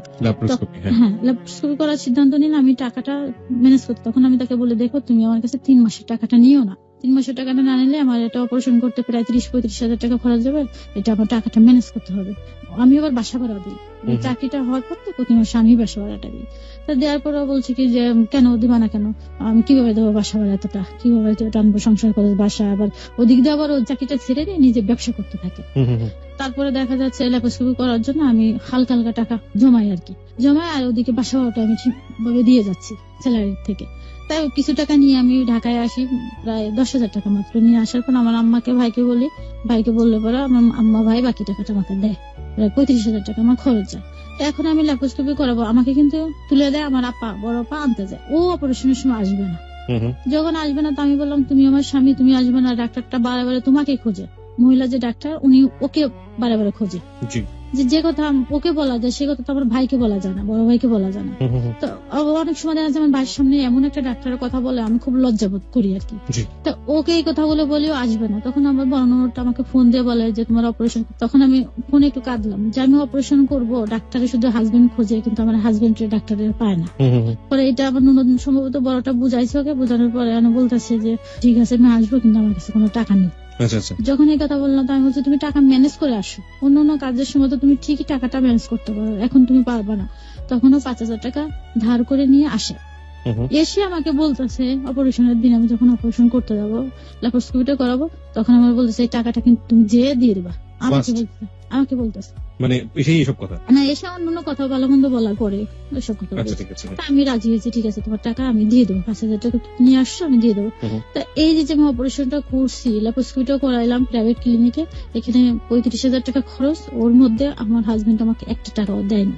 না দিলে পড়া উল্টা আমাকে বলতেছে তুমি আমার মোবাইল কিনে দাও, যেহেতু যে মোবাইলটা আছে তার কাছে তার ভালো লাগতেছে না। তখন বলছে আমার মোবাইল কিনে দাও। আমার আম্মাকে বললাম, আমার আম্মা একটা মোবাইল কেনার টাকা দিল, দেওয়ার পর ও মোবাইল নিজে এসে 10 নম্বর থেকে কিনে নিয়ে যায়। আসা যার ভাড়াটা শুধু আমার হাজবেন্ড দেয়। অপারেশন করলাম আমি ফেব্রুয়ারির 27 তারিখে, অপারেশন করে 28 তারিখে আমার রিলিজ দিয়ে দেয়, 1 দিন রাখে। 1 তারিখে চলে আসে, মৌলভীবাজার চলে যায়। 1 তারিখে চলে যায়, 2 তারিখে যে আমি আবার কলেজে জয়েন করি। যে আমার পেটে কিন্তু পুরো ব্যান্ডেজ করা, ওই অবস্থায় কলেজে যাই। তা দেখে আমার কলেজের স্যার ম্যাডামরা বলতেছে আপনি এই অবস্থায় কেন আসছেন, আপনি দরকার ছুটি নেন। আমি আচ্ছা ছুটির জন্য আমি স্যারের সঙ্গে কথা বলবো, প্রিন্সিপাল স্যারের সঙ্গে। আমাকে রিক্সা ওঠা বারণ, তো আমাকে বাইকে করে দিয়ে আসে, কিন্তু আসতে সময় আমি হেঁটে হেঁটে আস্তে আস্তে করে আসি। আমি বললাম তুমি আমাকে একটু নিয়ে যাও, আমার খুব কষ্ট হচ্ছে। তা বলছে তুমি হেঁটে হেঁটে আসো। তা আমি হেঁটে হেঁটে বাসায় চলে আসি, যেখানে 10 মিনিটের রাস্তা আমি পুরো আধা ঘন্টা এরকম লেগছে আমার হাঁটতে আর কি। ও তো কাজে বেরোয় চলে গেছে, রাতে রান্না কি করবে।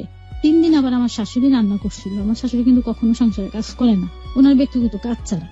তারপরে আমি রাত্রে কি রান্না করবে, দেখা যাচ্ছে আমি রাত্রের জন্য ফ্রিজে থেকে মাংস বের করতে গেছি।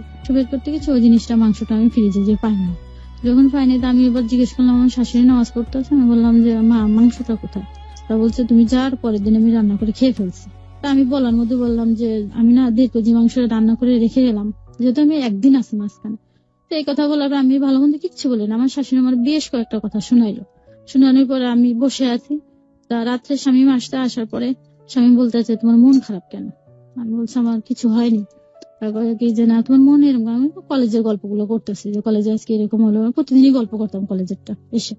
তা আমার শাশুড়ি এসে কান্না করে ওটা নালিশ করে দিছে। যখন বলে দেওয়ার পর স্বামী মানে কিচ্ছু না শুনে না যাচাই করে আমাকে বেশ কয়েকটা কথা বললো, বেশি কথা বললো, ঘর থেকে বেরিয়ে চলে যায়। রাত্রে এসে আমার শাশুড়ি আর স্বামী একা একা ভাত খেয়ে ফেললো। আমি কিন্তু অসুস্থ শরীর, অপারেশন করা, আমার টাইম মতন ওষুধ খেতে হয়, আমি খাইনি। তখন আমাকে বললো না, আমি ওইটা মনে মনে খুব ধরে রাখছি যে কেন সে আমাকে ছাড়া কখনো ভাত খায় না, আজকে ভাত খেলাম আমি আজকে ভাত খাবো না, এরকম একটা চিন্তা ভাবনা নিছি। তো এইখানে হয় কি ওই দিনকে রাত্রে আমাকে খুব মারে আর কি। শাশুড়ি খাটের পাশে দাঁড়ায় থাকে আর আমাকে ওই অপারেশন করা অবস্থা প্রচন্ড আগে মারে। মারধর করলে আমি রাত্রে আমার আপাকে ফোন দিই। আমি আমার আপাকে জানাতে বাধ্য হই যে আপা আমাকে যদি বাঁচাতে চাস তাহলে নিয়ে যা আমাকে, কি হয়েছে এই ঘটনা। ওই অবস্থা ঘর থেকে বের করে দেয়। ঠিক আমি ঘর থেকে প্রায় 1 বছর ধরে যখন শুনতে পাচ্ছি আমার এরকম সমস্যা, পেটে আমার বাচ্চা কাচ্চা এরকম হবে না সমস্যা, তখন থেকে আমার এসে ঘর থেকে বের করে দেয়, কিন্তু কখনো আমি বেরোই না। আচ্ছা দাঁড়ান, আপনি একটু বলছিলেন আপনার পেটে বাচ্চা কাচ্চা হবে না, ব্যাপারটা কে বললো? এটা ডাক্তারে বলছে, যেহেতু এই যে ল্যাপারস্কোপিটা করাইলাম আবার, এটা ডাক্তারে বলছে যে এখন আপনারা বাচ্চা যে আরেকটা টিউব আছে ওটা সমস্যা দেখা দিচ্ছে। আচ্ছা, এই সমস্যাটা দেখাচ্ছে, ওই সমস্যা বলতে ওটা ব্লক দেখা দিচ্ছে। হ্যাঁ, এটা দেখা দেওয়ার পরে না বলতেছে আমার হাজবেন্ডকে ডেকে ডাক্তার বলছে আপনারা একটা কাজ করতে পারেন, আপনারও সমস্যা নেই, স্ত্রীরও ঠিক আছে, তো আপনারা টিউবের বাচ্চা নিতে পারেন, টেস্ট টিউব নিতে পারেন। আমার হাজবেন্ড রাজি না, রাজি না হলে পরে কয় কি যে আমি নিতে পারবো না। তো আমি মাঝে মাঝে খুব কান্নাকাটি করার পরে এক পর্যায়ে ঠিক আছে, তোমার যদি টাকা থাকে তুমি নাও, আমি এর ভিতরে নেই, এটা বললো। এখন যেটা ঘটনা ঘটছে, এই যে পয়লা বৈশাখে আমি ইনভাইট করছি মানে ওই ননদ, যে ননদের কারণে আমার এত জ্ঞান, ননদকে ফোনে আমি ইনভাইট করছি, করার পর আমার ইনভাইট তারা প্রত্যাখ্যান করছে, আসবে না। তা আসবে না, তো স্বামী বলছে তুমি রান্না বান্না করো, তাদের আমি নিয়ে আসবো। তো আমার ননদ স্বামী যে নিয়ে আসলো, ঠিকই আসলো। আসার পরে তো আমার জিনিসটা খুব খারাপ লাগছে।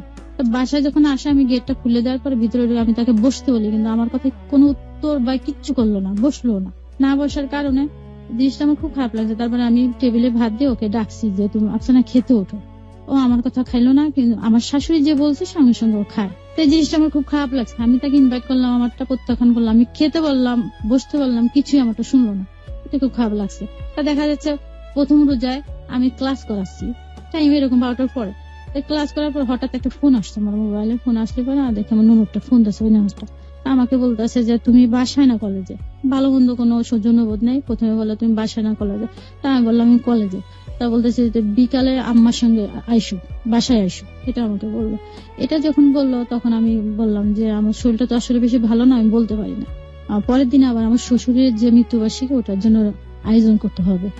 এটা চিন্তা ভাবনা করে যাবতীয় কাজ টাজ গুছাচ্ছি। তো আমার হাজবেন্ডটা আবার ফোন দিয়েছে, আমার ননদ ফোন দেওয়ার পর বলছে তোমাদের ইফতারে দাঁত দিলাম এসো। তো আমার হাজবেন্ড বলছে কি যে তোমাকে কি বলছে? আমি বলছি এটা বলছে আমাকে। তো তুমি কি বলছো? আমি বলছি আমি বলতে পারি না যাবো কিনা যাবো।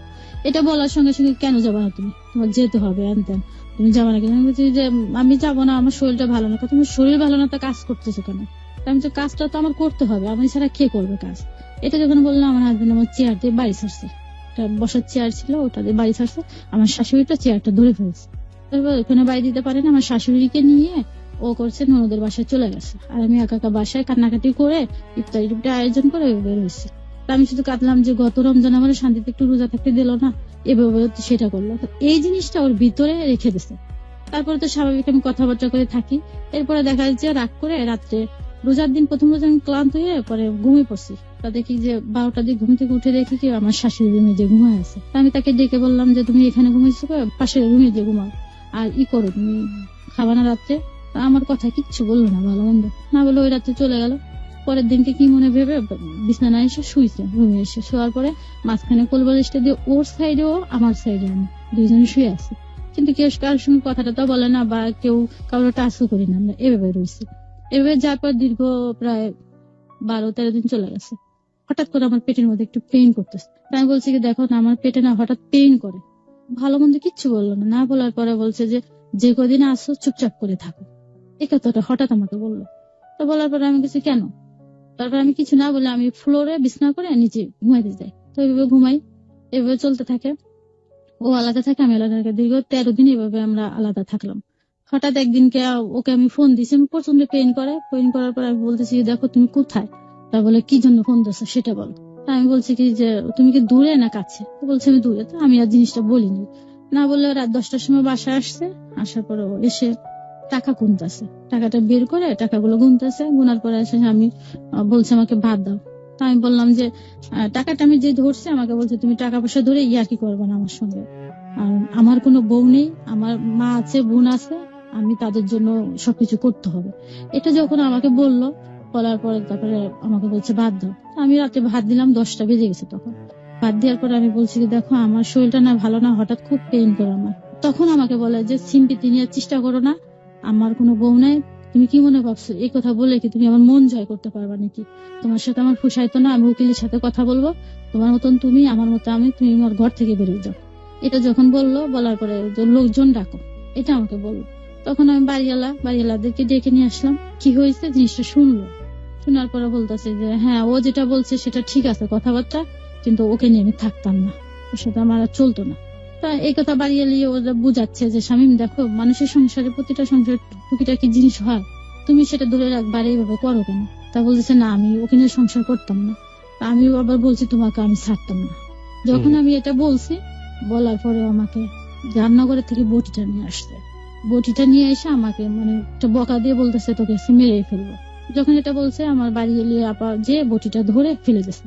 তারপরে পায়ের যে স্যান্ডেল ছিল পরে একটা, ওটা খুলে আমাকে বাড়ি ছাড়ছে। বাড়ি ছাড়ার পরে তারপরে আমি ঘর থেকে বেরোই না, ঘরের মধ্যে লোকটোক অনেক জমা হয়ে গেছে। তারপরে আমার হাতটা ধরে ধাক্কা দিয়ে ঘর থেকে বের করে দিয়েছে। পাশে বাড়িওয়ালার ভাই ছিল, বাড়িওয়ালার ভাই আমাকে ধরে ফেলছে। ধরে ফেলার পরে পাশে তুমি নিয়ে আমাকে বসাইছে, বসানোর পর আমি কান্নাকাটি করছি। ওই রাত্রে ওদের কাছে ইচ্ছা মতন চিৎকার চেঁচামেচি করে আমার ভাইরে মারছে, আমার বাবাকে মারছে, ওকে নেমে থাকতাম না, অমুক তমুক এসব কথা বলে পরে ওরা আমাকে নিয়ে চলে যায়। চলে যাওয়ার পর আমি কান্নাকাটি করতেছে, বাড়ি হলে ওরা সবাই বোঝাচ্ছে। পরে আমার ভাইকে ফোন দেওয়া হয়েছে, আমার ভাই বলছে ঠিক আছে কালকে আমি লোক পাঠিয়ে দিচ্ছি, তুমি চলে আসো। আমি আর আসিনি, ওর ভগ্নিপতি আসছে, আবার বড় একটা ভগ্নিপতি আছে যেটা আমাদের বিয়ের মাঝখানে ছিল। সেই ভগ্নিপতি আমার ভাইকে ফোন দিয়ে বলে কি যে আপনার বোনকে আপনি নিয়ে যান, আপনার বোনকে নিয়ে যান, যা করার আমরা পরে করব। এটা বলার পরে তারপরে আমি ঘর থেকে বেরোয় না, আমি 3 দিন 3 রাত একা একা আছি। আমি কি খাচ্ছি না খাচ্ছি খোঁজ খবর না। আমার শাশুড়ি আর ফিরে আসেনি, আর ও আসে না। এভাবে সারা রাত আমার বাড়ি এলে আমার পাহারা দেয়, দিন রাত্রে পাহারা দেয়। তো এক পর্যায়ে বলছে ওর মাল টাল সহজনে নিয়ে বেরিয়ে চলে যায়। এটা আমার হাজবেন্ড বলে, বাড়িওয়ালার কাছে বলে যে ওর যা যা আছে সব টপ নিয়ে বেরিয়ে যায়, না হলে আমরা বাসায় ঢুকবো না। এটা বললে আমার বাড়িওয়ালা বলতেছে কি যে যেখানে তোমার হাজবেন্ড এটা সহ্য করতে পারে না, তো সেখানে তো অন্যরা তো এটা সুযোগ পাবে, তো তুমি আর কি করবা, তুমি চলে যাও। তখন আমি মালটাল যখন নিবে, আমার চাচাতো ভাই আমার বড় বোন গেছে আমাকে আনতে বলে। পরে চিন্তা করলাম যে আমি থানায় যে একটা জিডি করে আসি। তারপরে আমি থানায় গেছি, থানায় যে একটা জিডি করতে গেছি যে আমি এরকম মালটাল আমাকে নিয়ে বেরিয়ে যেতে বলতেছে, তার মাল নিয়ে যাব, তা আমাকে পরবর্তী যাতে দোষারোপ না করতে পারে এই কারণে আমি একটা জিডি করতে যাচ্ছি। থানায় লোকজন বলছে এটার জন্য তো কোনো জিডি হয় না, যদি চুরি যায় আপনার জিনিসটা জিডি হবে, তাছাড়া জিডি করা হবে না। তখন আমি জিডি করে নিয়ে চলে আসি, কলেজেতে চেকটা নিয়ে আমি চলে আসি। পরে যখন মাল বের করবো তখন আমি তাকে ফোন দিই, স্বামীকে ফোন দিই। ওই 4 দিনের মধ্যে খোঁজ না নেওয়ার পর আমি তাকে ফোন দিই, দেখো আমি চলে যাচ্ছি, তা আমি কি নিতাম বলো, তোমার যা যাচ্ছে নিয়ে যাও। তখন কিছু তুমি থাকবা না, কয় না আমি থাকবো না। তখন ওই বোনের স্বামী, সে ছোট বোনের স্বামীকে পাঠায় দেয়, ওই এসে উঠানে বসে থাকার পরে তা বলতেছি যে আমি তাকে বললাম যে কি মাল নিতাম, তুমি সংসার করছো না আমি করছি, আমরা দুজনে জানতাম, আর কেউ জানে নাকি, তো ওকে পাঠাইছো কেন? ও এসে তো ভিতরেও দেখে না, বাইরে এসে বসে আছে। তখন আমার ননদ না এক পর্যায়ে আমার পরে আর কি ক্ষিপ্ত হয়ে চলে আসে। খেপে চলে আসার পরে আমি ওটা তখন দিতে বাধ্য হয়ে একটা বকা দিয়ে আর কি তাকে। পরে ও আমার হাজবেন্ড ও ননদ বলে কি যে ওকে কেটে পিস পিস করে কেটে রেখে দেবো আমাকে বলে। বাড়ি গেলে ওরা ক্ষিপ্ত হয়ে ওরা বলে কি যে এত বড় সাহস আমার বাড়িতে এসে সিনকেট করে। এটা বলার পর চলে যায়। পরে আমি ঢাকায় চলে আসি। এই পর্যন্ত আমার এখন পর্যন্ত কোনো খোঁজ খবর নেয়নি। কত সালে আপনি ঢাকায় চলে আসলেন বা কতদিন আগে চলে এসেছেন? এটা চলে আসছি জুলাইয়ের 24 তারিখে সমস্যাটা সৃষ্টি, আর জুলাইয়ের 27 তারিখে চলে আসছি। এই তো কিছুদিন আগে, তাই তো? হ্যাঁ।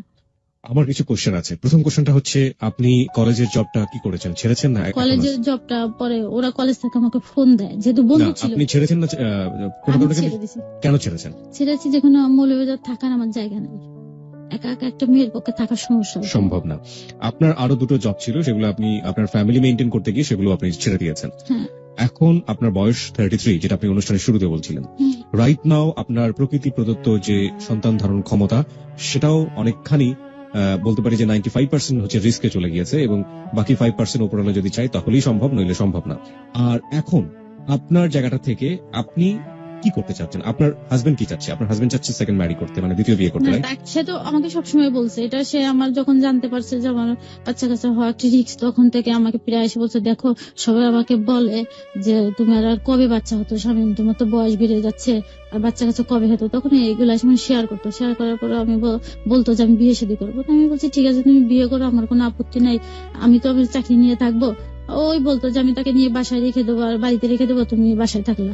আমি ঠিক আছে তোমার যে সন্তান হয় আমি তাদের লালন পালনের ভারও নিব, আমি যতটুকুন পারি আমার সাধ্য মতো আমি চেষ্টা করব তাদের লালন পালন করার জন্য। তারপরে আপনি রাজি আছেন আপনার হাজবেন্ডের দ্বিতীয় বিয়ের ব্যাপারে? হ্যাঁ, যেহেতু তার বংশ রক্ষার দরকার, ও একা, এটার জন্য আমি রাজি ছিলাম। তারপরে আমি যেহেতু পছন্দ করে বিয়ে করছি, আর আমি তাকে এখন পর্যন্ত একটা দিনের জন্য বলতে পারি না। আপনার উপর এত অত্যাচার হলো, আপনার উপর এত নির্যাতন হলো, পারিবারিক ভাবে নির্যাতন হলো, সবকিছু হলো, আপনার ক্যারিয়ার স্ম্যাশ হয়ে গেল, আপনার সবকিছু একেবারে অসহায় নিদারুণ একটা পরিস্থিতির মধ্যে বর্তমান রয়েছে, তারপরও আপনি তাকে ভালোবাসছেন, ভুলতে পারেন না, এটা কি? সে আমাকে বারবার বলে ফোন করো না, আমি তারপরে তাকে ফোন দিই। ইভেন কি আমার ফ্যামিলিও নিষেধ করে তুমি ফোন দিও না, আমি কাউকে না যে লুকিয়ে লুকিয়ে ফোন দিয়ে থাকে, রিসিভ করে না। পুরো সরো বাইরে দেওয়ার পর কল দেওয়ার পর হয়তো রিসিভ করে। দেখুন, ও যদি আপনাকে না চায়, কোনো না কোনো ভাবে যদি না চায়, একটা হতে পারে যে আপনি নারী নির্যাতনের জায়গাটা থেকে আপনি একটা ওর এগেইনস্ট একটা মামলা করতে পারেন, সেটা আপনি করবেন না কারণ আপনি ওকে চরম ভালোবাসেন। 1 2 নাম্বার এটা হচ্ছে যে ওর জায়গাটা থেকে ও প্রচন্ড রকম আনহ্যাপি আপনাকে নিয়ে, সেটা ও স্পষ্টভাবে বুঝিয়ে দিয়েছে। 3 নাম্বার যেটা, সেটা হচ্ছে আপনিও কি কখনো হ্যাপি হতে পারবেন যদি ও সেকেন্ড ম্যারিটা করে এবং ওর আরেকটা বেবি হয়? আপনার দিকে ও ভুলেও তাকাবে বা তাকানোর আদৌ প্রয়োজন আছে কি তখন?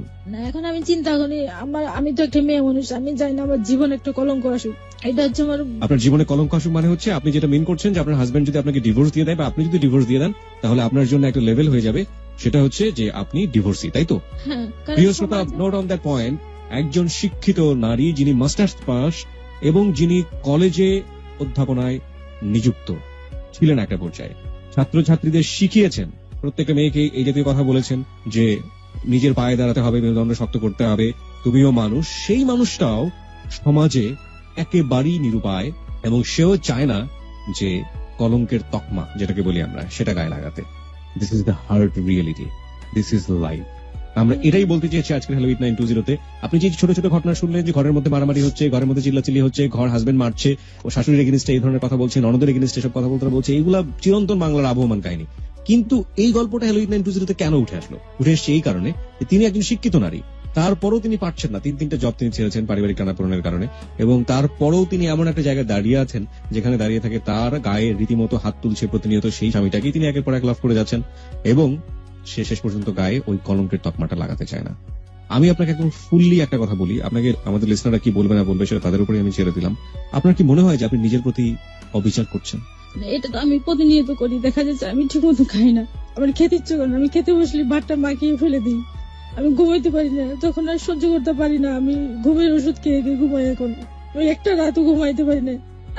আমি বারে বারে ফোন দিতে নিষেধ করে, আমি তারপরে মেসেজ দিই, মেসেজের কোনো উত্তর দেয় না, শুধু একটা মাত্র মেসেজ আমাকে উত্তর দিয়েছে, এটা আমার মোবাইলে এখন রেখে দিয়েছি। তো আপনি কেন এটা করছেন? যে মানুষটা আপনাকে চায় না সেই মানুষের পেছনে আপনি কেন লেগে আছেন? এটার জন্য আমি আসলে জীবন ওকে ভুলতে পারবো না। আর আমি যে ওকে কত ভালোবাসি এটা আমি কাউকে বুঝাইতে পারি না, আমার ফ্যামিলিও বুঝে না, আমার ভিতরে যে কষ্টটা আমি কারোর সাথে বুঝাইতে পারি না, কারোর শেয়ার করতে পারি না। আমার সত্যি কিছু বলার নেই। আমি মনে করি যেটা যে আপনি আপনার জায়গা থেকে সম্পূর্ণরূপে ভুল একটা জায়গায় দাঁড়িয়ে আছেন এবং দিস ইজ টোটালি রং। আপনি আপনার ইমোশনের বাইরে যদি জীবনটাকে দেখতে না পারেন, তাহলে এই জীবনে কষ্ট ছাড়া সামনে আর কিছুই নেই। আমার কাছে একদম সিম্পলি, আমি আপনার বয়সে অনেক ছোট হবো, তারপরেও আমি আমার জায়গা থেকে যতটা বুঝি সেটা হচ্ছে আপনি যে ইমোশন দিয়ে চলছেন সেই ইমোশন আপনাকে সারাটা জীবনে কষ্ট দেবে এবং এটা আপনার লাইফটাকে যতটা ধ্বংস করেছে সামনে আর ততটা ধ্বংস করবে। এখন আমি তাকে মাঝে মাঝে ফোন দিলে আমার বলে তুমি ফোন দিও না, ফোন দিয়ে আমার। আপনি এই প্রসঙ্গ থেকে বেরিয়ে হন, ফোনের প্রসঙ্গ থেকে বেরিয়ে হওয়া জরুরি। বিকজ দেখুন, সে তো বুঝিয়ে দিয়েছে যে আপনাকে বাড়ি থেকে বের করে দিয়েছে, গায়ে হাত তুলেছে, কি না করে। এখন শেষ পর্যন্ত যেটা কথা হয়েছে, আমি তোকে বলছি যে ঠিক আছে তুমি তো আমাকে ছেড়ে দিবা, তো তুমি আমার সঙ্গে ছেড়ে দেওয়ার আগে একবার দেখা করো। তো তুমি যদি আমাকে ছাড়ো, তাহলে তুমি যদি আমার কাছ থেকে মুক্তি চাও, তাহলে তোমাকে আমি নিঃস্বার্থভাবে মুক্তি দেবো। শুধু এটা বলছি যে তুমি আমার সাথে একবার দেখা করো। তো বলছি যে দেখা করলে হয়তো মনটা নরম হতে পারে, এর লেগে বলছি। কেন আপনি তাকে মন নরম করার চেষ্টা করছেন? মন নরম করে আপনি 3 দিন পরে মনটা কি গরম হয়ে যাবে, তখন আপনি কি করবেন? ও দেখা যাচ্ছে যে ও দেখা করতে চায় না, ও আমাকে উকিলের সাথে আলাপ করছে ওইখানে মৌলভীবাজার। আমাকে গত 2 তারিখে আমি ফোন দিচ্ছি। আপনাদের সংসার কত বছরের? 5 বছর 6 মাস। 5 বছর 6 মাসের সংসার। 5 বছর 6 মাসও কি আপনি বুঝতে পারেন দিস ইজ নট পসিবল? আসলে ওদের আমি তো এটা আগে জানতাম না। ওদের এখানে একটা সমস্যা আছে, রেওয়াজ আছে যে শ্বশুর বাড়ির জিনিস নিয়ে মানুষ বড় হওয়ার স্বপ্ন। ওইটা আমাকে মাঝে মাঝে বলতো যে দেখো আমি মানুষ শ্বশুর বাড়ির জিনিস নিয়ে বড় হয়, আমিও তো ভাবলাম, তো আমার জীবনে কিছুই হলো না। এদিক ধরো মা বোনরা বলে যে কিছুই পেলো না, কি বিয়ে করলো শ্বশুর বাড়িতে, কিছুই আমি পেলো না। সব শুনেছি আপনার কাছ থেকে। আমি শুধু একটা জায়গায় আপনার ভুলের জায়গাতে আমি কথা বলতেছি। দেখুন, আপনাকে পরামর্শ দেয় আমার মোটেও উদ্দেশ্য না, কিন্তু আমার কাছে কেন জানি মনে হচ্ছে না আপনাকে কিছু বলা উচিত আমাদের লিসনারদের পার্সপেক্টিভ থেকে। একটা যেটা, সেটা হচ্ছে যে আপনার জীবনটা 5 বছরে ভুলে ভরা জীবন এবং আপনি এখনো সেই ভুলের মধ্যে আছেন। যে লোকটা আপনাকে চায় না, আপনি ইমোশনের জায়গা থেকে 4 মাস 5 মাস যাবত ওয়েট করছেন তার জন্য, বা আপনি ভবিষ্যতে সারা জীবনে ওয়েট করবেন, তাকে আপনি ডিভোর্স দিবেন না। সে দিলেই আপনি বা কি করতে পারবেন? আপনি কতদিন তাকে নিয়ে ফাইট করবেন? না, সে দেওয়ার মতন তাদের ওদের যে একটা ইয়ে আছে যে কাবিনের যে টাকাটা দিতে হয়, দেনমোহনের যে টাকাটা, সেটা দেওয়ার অ্যাবিলিটি তার নাই। যার কারণে সে আমাকে বলছে যে তুমি যদি আমাকে ছেড়ে দাও আমার জন্য ভালো হয়। সে আমাকে এখন ওইটা বলতেছে। আমি যতদূর জানি যে আপনি যদি ছেড়ে দেন তাহলেও তাকে সে টাকা দিতে হবে। দেবে না সে, সেটা বলছে। আমি কিছু ঠিক আছে, তোমার বিন্দু মাত্র টাকার দরকার না, আমি তো 5 বছরে বিয়ের 1 মাস পরে থেকে যাই করে তোমার সংসারে আমি দিচ্ছি। এমন তা না যে আমি অন্য কিছু করছি, তোমার অনুমতি ছাড়া আমি একটা কিছুই করি নাই। আপনি সবকিছু বাদ দিয়ে এখন একটা চিন্তা করতে পারেন যে এই লোকটা আপনার জীবনে নেই, কেউ আপনার জীবনে নেই, আপনি কোথায় দাঁড়াবেন? এখন আমি এটা আসলে চিন্তা করতে কখনোই পারি না যে ও যে আমার জীবনে থাকবে না। কারণ আমি একটা জিনিস চিন্তা করি, আমি কি পেলাম? সন্তান পেলাম না, সংসার, আমি কোনোটাই তো পেলাম না। আপনার জীবনে সবচেয়ে বড় ভুলটা হচ্ছে আপনি ওকে ছাড়া চিন্তা করতে পারেন না। আমি খুব রূঢ়ভাবে বললাম। এবং আপনার জীবনে তার চেয়েও বড় ভুল হচ্ছে, যেটা আমাদের প্রিয় শ্রোতাদের উদ্দেশ্যে বলতে চাই, যখন কিছুই থাকে না, না থাকে বন্ধু, না থাকে স্বামী, না থাকে স্ত্রী, কিচ্ছু থাকে না, তখন নিজে চলার জন্য অর্থের দরকার হয়, নিজে চলার জন্য, নিজের সামনের দিকে যাওয়ার জন্য ক্যারিয়ারের দরকার হয়। এবং সেটাকে যারা এই সব ঘটনার মধ্য দিয়ে স্ম্যাশ করে দেন এবং নিজের ক্যারিয়ারকে পায়ের নিচে ফেলে ধুলোয় মিশিয়ে দেন, তারা অনেক বড় বোকা। এবং সেই বোকার শাস্তিটা কি, সেটা যখন সময় হয় তখন তারা বোঝেন, যেমনটা খুব শীঘ্রই বুঝতে চলেছেন আমাদের আজকের অতিথি। আমি আপনাকে কোনো রিকোয়েস্টই করবো না, আমি শুধু একটা কথা আপনাকে বলতে চাই, আপনি প্লিজ হার্ড রিয়েলিটি যেটা, সেটাকে ফেস করে আপনার যতটুকু সামর্থ্য আছে আপনি খুব রিসেন্টলি ট্রাই করেন আপনি একটা ক্যারিয়ারে, আপনি একটা ভালো জবে চলে যেতে। আমি অনেক চেষ্টা করতেছি, আসলে ভালো একটা জব পাচ্ছি না। আর উপরওয়ালার কাছে দোয়া করেন। আপনার ভিতরে কিন্তু একটা কথা আছে না যে miracle is possible, okay? So আপনি কিন্তু এরকম হননি যে আপনার দ্বারা কখনোই বেবি হওয়া সম্ভব না। ডাক্তার তো বলেছে টেস্ট টিউব বেবি আপনি নিতে পারবেন, সুতরাং একটা ওয়ে নিশ্চয়ই আছে। আপনি অপেক্ষা করেন এবং সৃষ্টিকর্তার ওপর মন সঁপে দিয়ে অপেক্ষা করেন, এবং ভবিষ্যতে নিশ্চয়ই ভালো কিছু আসবে আপনার জন্য। তবে হ্যাঁ, যে মানুষটিকে আপনি ভালোবাসতে পারেন, যে মানুষটিকে ছাড়া আপনি চিন্তা করতে পারেন না, সেই মানুষটির কাছ থেকে আপনার স্পেস নেওয়াটা খুবই জরুরি। তার মানে এই না যে আপনার তাকে বাদ দিয়ে আপনি অন্য কারোর কাছে যাবেন, আপনি স্পেস নিন। হ্যাঁ, তার জন্য দোয়া করুন সে ভালো থাকুক। আমি ঠিক জানি না আপনি এটা করতে পারবেন কিনা, নইলে আমি আপনি তাকে বলছি যে তোমার জন্য আমি দোয়া সর্বসময় করি, নামাজ পড়েও করি, যে তুমি ভালো থাকো, কিন্তু আমি একটা জিনিস করতে পারবো না, সেটা হলো জীবনে তোমাকে আমি ক্ষমা করতে পারবো না, এটা বলে দিচ্ছি তাকে। এই জায়গাটা থেকে আমরা শেষ করতে চাই আজকে